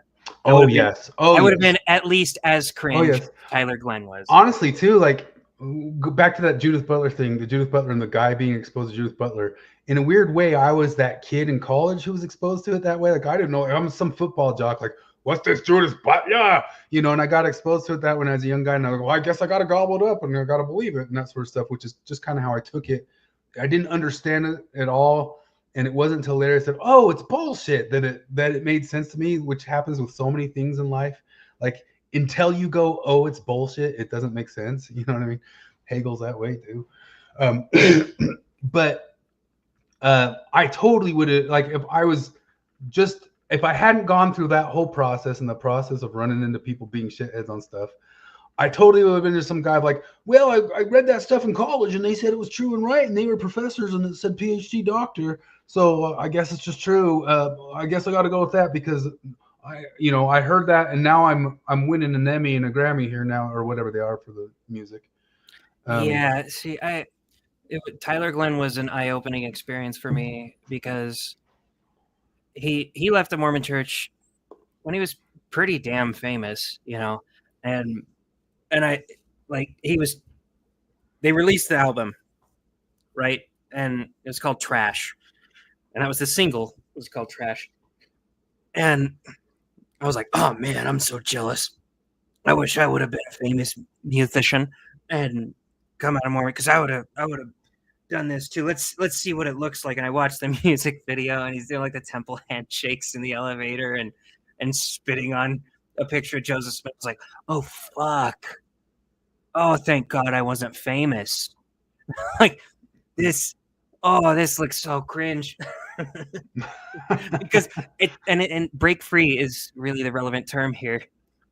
Because there's not much to break free of, like maybe a mindset, I guess, in some ways, if I'm trying to be charitable here, but like leaving the Mormon church is like, you don't go anymore. And then sometimes they'll come over and be like, hey, you want to go again? And you're like, no. And that's what breaking free of Mormonism is. Yeah. Well, on the flip end of that, like David Archuleta, like I actually don't think he has many cards to play to stay relevant. I mean, it was partially just the Mormonism that kept him relevant on one end of it. Yeah. I don't think he would have been any sort of major star if it weren't the Mormons being super fans of him. Like he had that like initial push, but just like all the rest of them except for Kelly Clarkson have vanished, he would obviously be vanished, probably even more vanished than like where's Clay Aiken, or what was that dude who won over Clay Aiken, and the Justin dude from Justin and Kelly, like he's in the Pepsi commercials or Dr. Pepper, but there's been 5,000 of them. I guess that Country Girl is still kind of big. There's that show's been on the air for 25 years or something. There's been 25 winners and 10 runner-ups each year, and there's 4 of them we remember. Like we would not be remembering David Archuleta without the Mormon aspect of him, Oh yeah. And then so he's got to milk this and turn it into as much as he can and just re-up it and re-up it and re-up it until it's got to be part of his publicity game, because he's got no relevance otherwise. He figured out like 10 years ago, like I got to leave the Mormon church at some point. when the relevance is dipping, I got to be like, not Mormon anymore. Yeah, not Mormon, but then we got to like slow release it. Like we got to make this exit last across like 2, 3, 4 years because we can use it to reboost our name again. Like I genuinely think that that's calculated with this.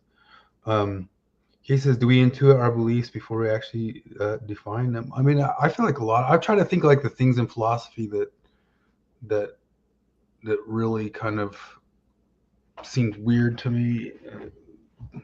It almost seems like kind of everything kind of explained out. If you can grasp it, it's because it kind of already seemed like it feels like the same thing like the first time you watch The Matrix.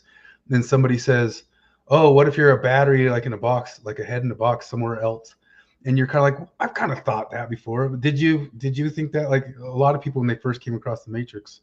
Oh yeah, I mean, well, so he asked that question. My answer to it was yeah, probably most of the time. Like I said, most of the time we intuit our beliefs before we can articulate them. That's, I mean, the best. I was explaining it to Morgan just today. I really like that Roger Scruton quote you came up with when he's talking about how being a conservative is being able to articulate the reasons for not having reasons. Yeah. I was like, oh man, you did that so much more elegantly and less like disgustingly than I did, because my way of saying that was asking my midwit question, and you've heard me ask it before. The midwit question to find out if you're midwit is, why is bestiality wrong? And if you say because the dog can't consent, midwit. Too many words. Yeah. that's what's hard. I don't have to articulate the reason why fucking a dog is wrong. It's just gross. All right. I'm fine just saying, you know what? Fucking a dog is gross. You shouldn't do it. Yeah, there's a lot of stuff that doesn't need extreme description as to why. Speaking of which, in college, like in some of those classes that I was talking about, if we're talking about porn or something like that, I talked about it just the other week. Like they would go into like hyper detail about cum shots, and I had to like read entire books about it. Yeah, they called the acceptance of the abject, and they got like all in their heads about it. And like at some point or another, I just felt like what you guys have done is you, Judith Butler, got overly neurotic about how you perform your gender. And then you wrote it all out, and you tried to incept it into me. You tried to incept your neuroticism into me, right? So like I have a neurotic way of thinking about food or something like that. And if I just harped on you guys and harped on you guys and harped on you guys and harped on you guys, I could get you to start somewhat thinking like food, like I'm making you think like food, like the macros or something like that. If all you ever heard from me is goddamn macros, and you were constantly around me every time we eat food, sooner or later you're going to be like, looking at something like this is about 32 carbs and 16 proteins, and it's just like you can accept something that's not that hard of a concept, but it's somebody's neuroticism into people. I totally know that's true because I've talked about it before. Like I should show a picture. Like I go, I'm not autistic. Then I see a picture of myself and go, oh, damn it. But I wear earphones a whole lot because certain noises can bother me. Sensory overload, It sounds like you might be. Have you ever got to check if you might be neurodivergent? I might be. I might be. It's a free pass to nobody can talk bad about me ever again. Anyway, but there's so much stuff. There's so much stuff about me that's so obviously like not autistic that like I couldn't believe it. But like I'm just joking around on there's certain things that are. But here's the picture. So like I saw this picture, I'm like, oh dang it, I'm autistic. But I just like look like the dude from Something About Mary, who's always got the earphones on and like will swat your hands down. But like I wear earphones a lot because like certain sounds will just kind of irritate me, type deal. And some of those sounds are around like eating food. If people eat food really loud, it bothers me. And I know that I've created that irritation in some close friends of mine who did not have it before me. Do you know what I mean? Okay. Like, do they have that irritation, or are they pretending to have that irritation because they think you're really smart and cool and they want to be more like you? No, it's not that, because they definitely had like some moments later where they were not around me and they came and told me about it, and I know that they did not pay attention to that. That might still be them being like, oh yeah, I'm like him. I don't think people want to be bothered by food to be cool. Like they do. Are you kidding me? I feel like this with the word moist. It was like a stupid. Do you not feel that you can incept some of your neuroticism into a person? Like things that drive you nuts and wild. Maybe it's kind of the role of a comedian too. Yeah, you can. Like things that you never got bothered you. If you're a persuasive person, you can incept your neuroticism into other people. Yeah, but also I think some of that incepting neuroticism is almost performative. Like I almost think that if people think you're like really funny or really smart or really cool or whatever it is, they want to be more like you in ways that you wouldn't think that they would want to be more like you. So like there's things that it's almost like a social contagion. So I guess this is just a difference in kind of how we're defining it. Like I don't feel like a lot of that is genuine. It's the word moist, right? I don't think the word moist bothers nearly as many people as claim that it bothers them. I just think it got really popular to say, oh, the word moist makes me just, and it makes me cringe when I see people do that.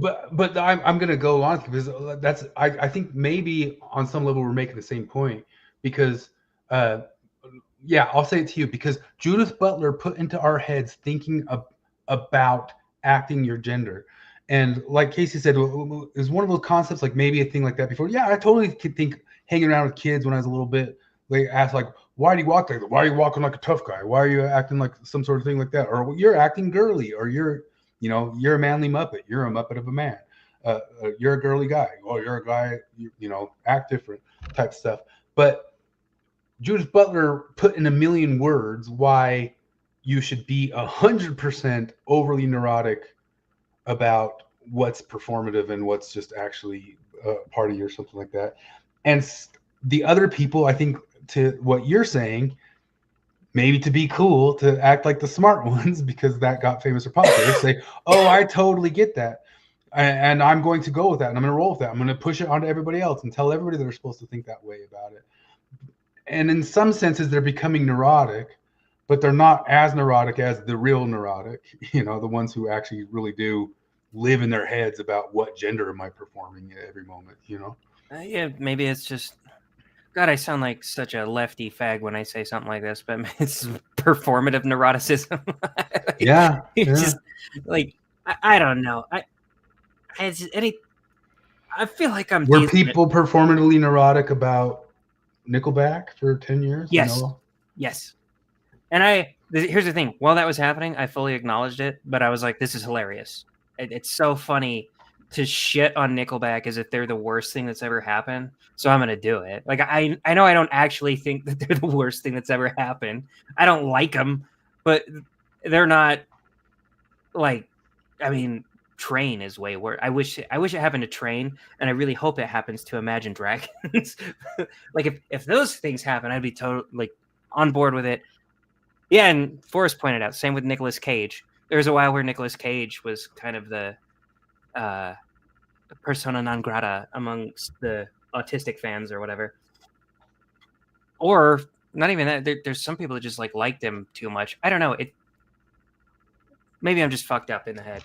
Well, there's some stuff. Those base camp guys, they kind of had an episode. I don't have it right here to pull up, but they went into some detail about how feminism and the different concepts of feminism do train women to start being extra neurotically nitpicky about every single, it's the whole concept of general critical theory. Like the whole thing is like get neurotic about what's unfair to you. You know what I mean? And I do think like in some levels, so much of it is somebody put their neuroticism into paper and they're trying to incept it into everybody else. But so much of it is stuff that you might have kind of noticed, or somebody at some point you notice somebody kind of eating loud and go, that's kind of buggy, but it doesn't drive you bonkers like it might drive me bonkers or something like that. No, it's there's a few people who I know have like my younger brother is one of them. I know he has the same issues that I do, things like that just drive him batshit when he hears them. And I will send him a video without comment, and he'll be like, "Oh yeah, it's that thing that bugs us." Like he just knows what I'm doing. Yeah. Another one of my neuroticisms. A friend of mine and I share the neuroticism, so we tell each other stories about it all the time. But it's bad. It's bad religious thinking. This is where I do get like religious thinking, because I don't believe that I can go to a restroom without somebody coming in behind me with fiery diarrhea. Like if I'm going to take a piss, there's a 95% chance that somebody at that moment right then just got fiery diarrhea, and I'm going to hear it before I can finish that piss. And so we're constantly telling each other the times that we were unable to just get through a piss without having to hear fiery diarrhea. And so we have like the same neurotic thing, and you share in it, and you tell each other about it. But there does seem to be like a thing like I could probably incept this into somebody a little bit if they kind of started doing it. And then you could start doing the same cognitive biases that we're doing, because we obviously overcount the times that it happens and undercount the times that it doesn't happen. But it almost feels like critical theory is teaching somebody to be this. Like I could teach somebody to be irritation at diarrhea in the bathrooms. I'm starting to wonder, like, there's so many Mexicans in the bathroom, they all have diarrhea. And I kind of go, maybe you guys are just as bad at eating Mexican food as I am. Like maybe it's always been a lot, like that's the food of your people. Maybe it's always giving you just as bad stomach issues as I get. But I genuinely feel like you hang around somebody enough, like I could start incepting to you my neurotic thing about that. We could write a critical theory about the amounts of times that, but that's not a philosophical concept, but it's just pointing out the things that you're not neurotic or have a neurotic irritation about. I genuinely feel like so much of philosophy is about that, or Schopenhauer is totally like that. Nietzsche was just griping about everybody, but I don't know, dude, philosophy. I thought it was funny that she's like, this is why you need to get into philosophy. Like, I almost feel the same thing about philosophy as a lot of people do feel about the Mormon religion. Because I'm like, no, don't go there. Like, on second thought, do not go there. It's a silly place. Don't go there. But there's always stuff that's good to learn, and it's also good to learn like what crap people might be pulling on you.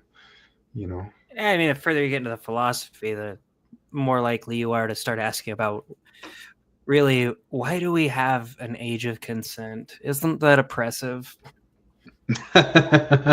Yeah. There's some sort of deal like that. What, you want to know what? I just heard that this week.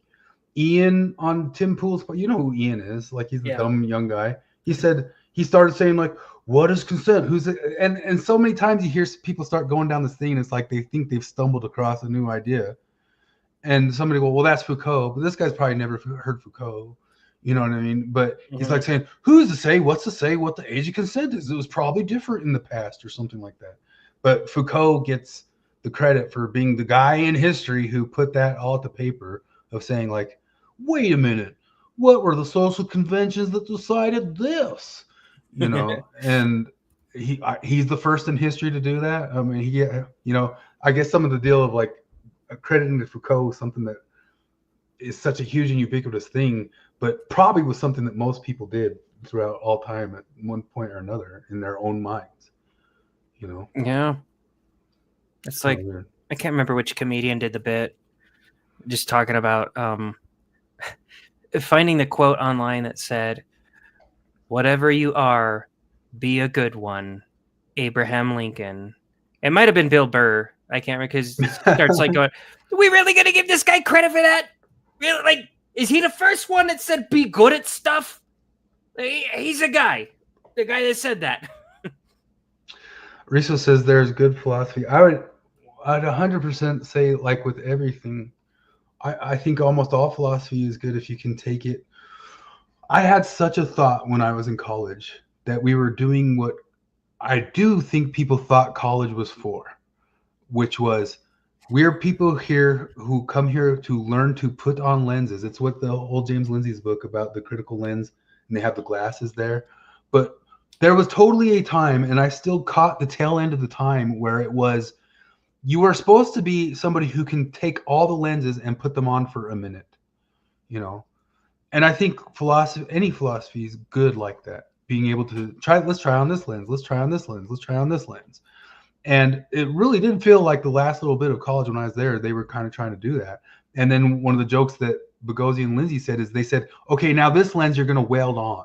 Like this one's getting welded on and it's staying on, and you're going to pick up and take up these ideas forever. And I 100% thought when I was in college that it was all just learning to be somebody who could try different angles.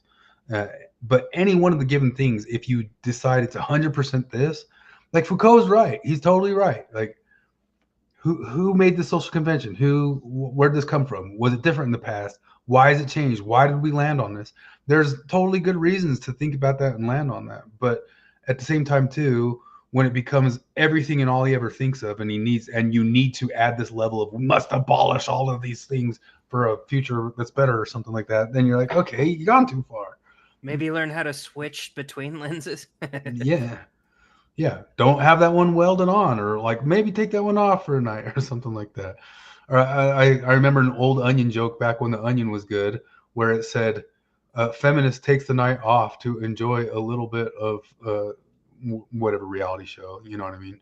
Like, which of course they always obviously do. You know, they can't be just like the religious people take a night off from being so super hyper religious constantly too.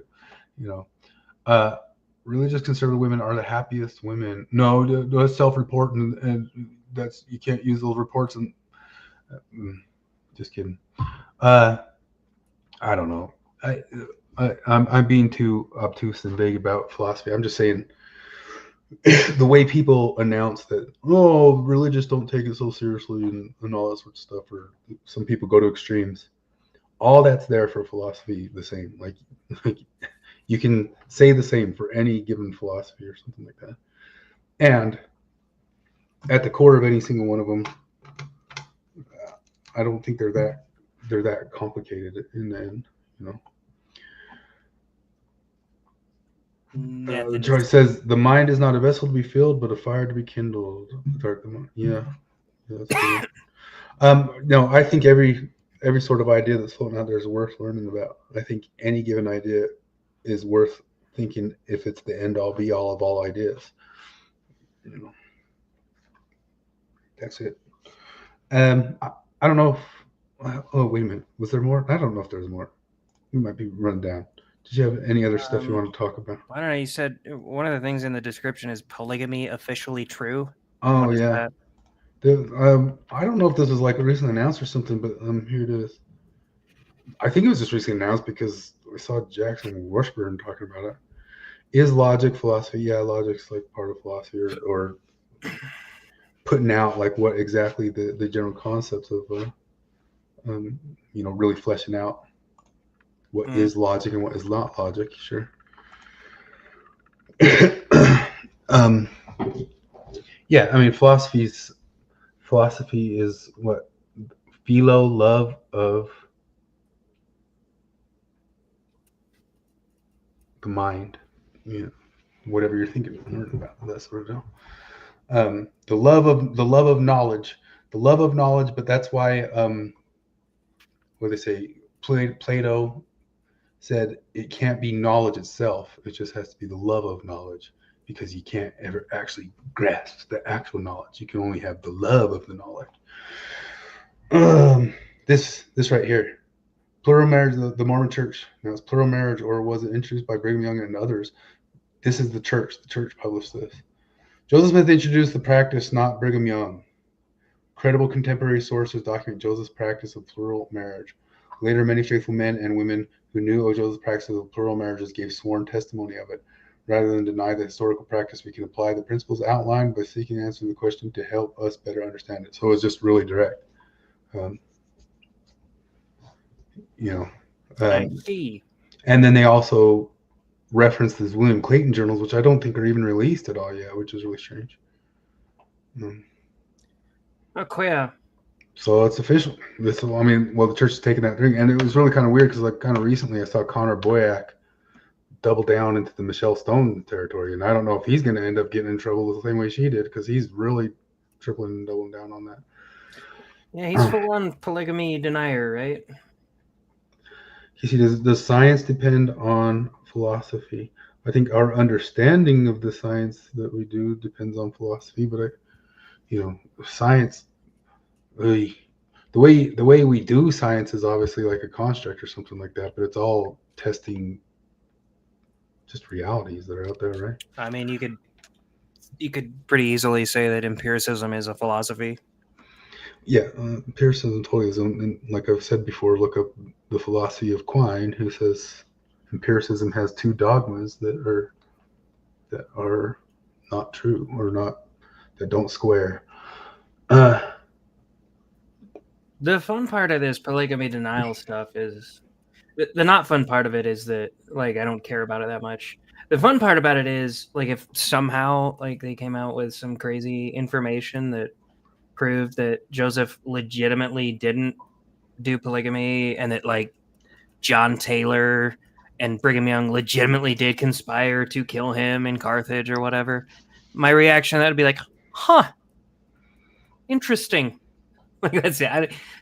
I don't care. Yeah, neither do I. But the church has taken a bigger stand on that now, and that was obviously something we'd get in trouble for saying 20 years ago, and now they're full on with it, and you get in trouble for saying the opposite, which is weird. But I think that's all I had for these things. One of the things I wanted to say just about philosophy before we end up, I've mentioned, I don't know if I mentioned it on here before, but there's a lot of different people who come at philosophy from different angles, and there's kind of like people who are large critics of philosophy. You can say Nietzschean way of viewing philosophy, or a Straussian way. I think it's a Levi Strauss, who was a big compiler of philosophy, and Nietzsche was too. And the way I talk about him is the Straussian way of viewing philosophy is that anything you come across who is somebody who's hit a level of philosophy like that is worth taking almost religiously, even if you disagree with them or don't like the person. If you're somebody who doesn't like Marx, if you're going to do a Straussian reading, you're going to do 100% reading as if you are reading the most truest thing you've ever come across in your life. Like, you're going to take them at 100%. This is gospel. I'm going to take it like this. And then later kind of let my critiques slide in. Then the Nietzschean way of reading everything is, from the start, I'm going to come at it like, who's this motherfucker? What's he talking about? What's this bullshit? And then a little bit over time kind of go, it's a little bit true. This has got some points here, but who is it? So like those are the two different angles that come to philosophy. And I actually think, like, if you sometimes take one or the other angle, it actually even kind of helps you better understand stuff. Like I said, Hegel doesn't make a lick of sense until I said, what's this bullshit? But if I came at it like, every word he's saying makes total sense. But then some other stuff, if you're like, what's this bullshit? And you're like, okay, wait a minute. Let me listen to this guy if he's really got something to say. And then it made sense. And it almost kind of feels like taking one or two of the angles is almost kind of like taking a shot at both sides of wrapping your head around any sort of philosophy. Like sometimes say, what's this bullshit? Or sometimes say, okay, let's take what this guy's saying is gospel truth, and it'll help you wrap your head around all of it. And then discard it all. No, just kidding. But I do feel like with, I don't know, a lot of the postmodernists, every now and then you'll run into something that they say it's very like reasonable. And the more you learn about them, the more you kind of realize what you can take seriously from them and not. Like, I mean, I've explained kettle logic to about 1 million people. I think it's a pretty brilliant idea. I like it a lot. But it's almost like, if I could choose, because God, I hate using this word, but it's really difficult to get to the nuanced point of view on this. So it's almost like you can only choose between people being 100% on board with Derrida or 100% like, fuck this guy. And if I had to choose for your average person, like which one of those to do, I'd be like, 100% this is bullshit. Just go with that. If you have to go with one of those two, do that one. Well, I'm in agreement with Peterson on that one. Just that it's such a dissecting thing. It's such a, like, it's an acid without container. If you really kind of go all the way with that one, and you don't want something that's an acid without a container, But if you want somebody who destroyed Derrida, go read Searle, Searle, Searle versus Derrida debates, because he kind of destroys them, the concept of intentionality. And but anyway, Nietzsche I love, but at the same time too, Nietzsche's so much funner to read if you Nietzsche's almost kind of like reading Twitter. Nietzsche was Twitter of 1800s. The guy, he just has little aphorisms that are really short, and he's usually just talking shit about somebody else, some other philosopher around, or some other composer, or some other person around. He's just doing Twitter stuff. Oh, look, it's fucking Nathan Bigler. 2 marshmallows afraid of sound and nuance. Nathan Bigler. Galaxy brain in here. Afraid of nuance. But anyway, Nietzsche, I think if you're going at that stuff, sometimes like I can tend to read through different philosophies, just barreling through it too fast because I'm thinking it's bullshit before I'm even starting it. You know what I mean? Did he? I don't mean to make this a sticking point, but him talking about us being afraid of sounds, is that being disparaging of our neurodivergence? I think Nathan Bigler is disparaging our neurodivergence. Our marshmallows, he's disparaging our. He's not a fat acceptance dude. Oh, he's a bigot. Bigot Nathan Bigler. I'm actually really self-conscious about my man tits and my neurodivergence. So if you could just please. I'm more in shape than Nathan Bigler, but I'm a marshmallow. Anyway, the guy's such a douchebag. Anyway, go on. No, we're getting to the end. We're hitting the 3 hours. Yeah. I think Nathan Bigler is waiting for us to finish up so he wouldn't titty twist his dumb old ass. Anyway, I got to go walking the dog because I don't know. I didn't know. I'm glad we even got to 3 hours because we didn't have that much to hit on tonight. But yeah. we made it. We bullshitted. Okay, I got a diaper or 2 or 6 to change. No, yeah, that's one of the fun things. Anyway, I got. It smells like I got something to change if I ignored him too long there. So time to walk a little puppy. Oh, did you notice this? Oh, this one little thing I wanted to show. Such that the incel is just like a generic insult, now synonymous with virgin, because if people had much of an idea of what incel ideology actually entails, you could have a conversation about radical feminism and be quite literally beat for beat incel shit for girls. But there's this. The Zoran Mandani 2014 went on an incel screed. They found out on Twitter. Said, I grow a beard only to be called a terrorist. I pronounce the H in my name only to hear muffled laughs. Clothing becomes exotic once it clads my body. Cotton shirts are called dashikis and sandals, ethnics. While I am now comfortable in my own skin, I can remember wishing for whiteness my first year when I thought certain types of girls were impossible to talk to due to my skin being more kiwi than peach. Months later, I remember thinking that the attraction might only be possible when a girl had a thing for brown guys. How did you pronounce your name when you were in Mexico? Like what? Just normal. But yeah, I didn't make it. Well, I get Hannah's not that difficult, but like I remember being in. Well, they say Brazil. Hana. They go Hana like that. Yeah, yeah. And Talking they'd turn it into diminutive. They'd go Janito. Yeah. Well, he's sitting here saying I pronounce the H in my name only to hear muffled laughs. Oh yeah. Juan or whatever. No, there is like okay. So I came across that lady who another Forrest Gump Chris. She was the ex-wife of Ramon from that bug show in Mexico City. The one the Simpsons made fun of, the bug show. It's called a Chapulín Colorado, and there's a dude named Ramon, and I was teaching his wife, but his wife was Arabic, and she was teaching me how to say some words, and I would try to say that H like Flip was doing it, and she would laugh her ass off, and I had no idea what I was doing. Because it's funny, you know. But I had like I tried like 100 times, and she would just fall on the ground laughing, and like I felt pretty good. Like in Spanish and stuff, I could get accents really well, and I had no idea what she was laughing at, like what I was doing wrong with the H. No clue. Yeah, no, I'm just when like people would ask me what my first name is, and I would always tell them, but like Jared it's about as common of a first name in Brazil, but they always pronounce it Jared, you know. Oh, and really? yeah, so that's how I would say it. I wouldn't be like Jared, and if they said what, and then you mean Jared, I would. You're laughing at the way I pronounce my name. No, it's you guys speak a different language than me. This name is, I mean, in Brazil it's pretty common, but like it's pronounced very differently in your language. I can't be mad at you for mispronouncing it. Like that's such a dumb fucking thing, and Americans never get offended by it because we are the top of the oppression hierarchy, and punching down is the only bad thing you can really do in that hierarchy. Yeah, I mean, they did say Chris or something like that if I told it to them. Or yeah, and then if I wanted to, I could be like, oh no, it's Christopher. No, I never once did that, and I guess I could. Because it's not a big deal. It's not a big deal, and B, it's like they pronounce that Hannah. They'd say it like that. I could have been like, no, Hannah. I probably could have done that to him, but I didn't do that to him. So because it's stupid. Yeah. You have it now. You're making me want to go do it to him. See, you incepted neuroticism. Yeah.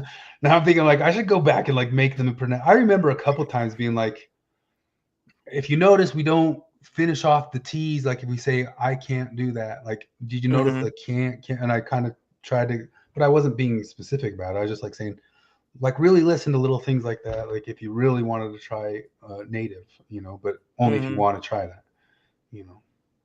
So anyway, I got to get walking the puppy. So looks like most people popped off anyway. And the doink bag there is the final comment on there. So Bigler, we wanted to speak with you. No, Bigler's the galaxy brain. What does the guy do but just go on stuff and just call people bigots?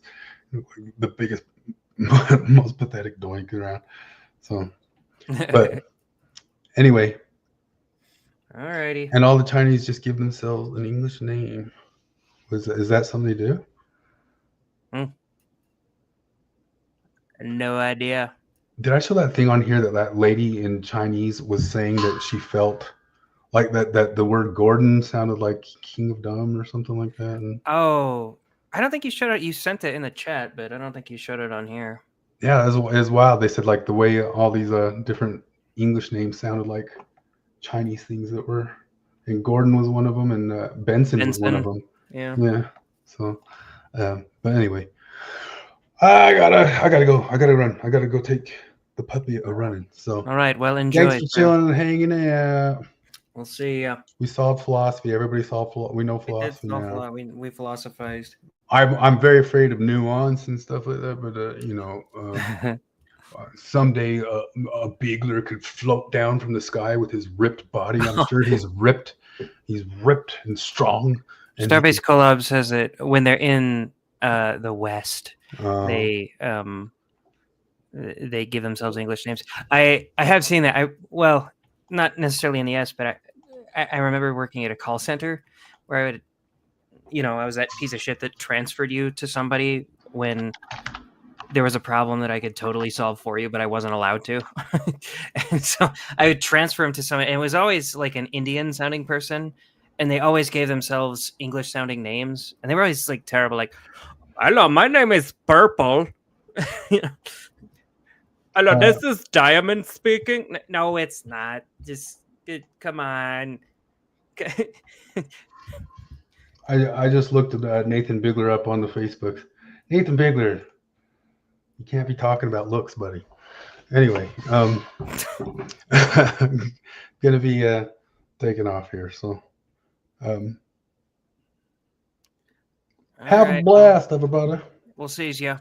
All right, later.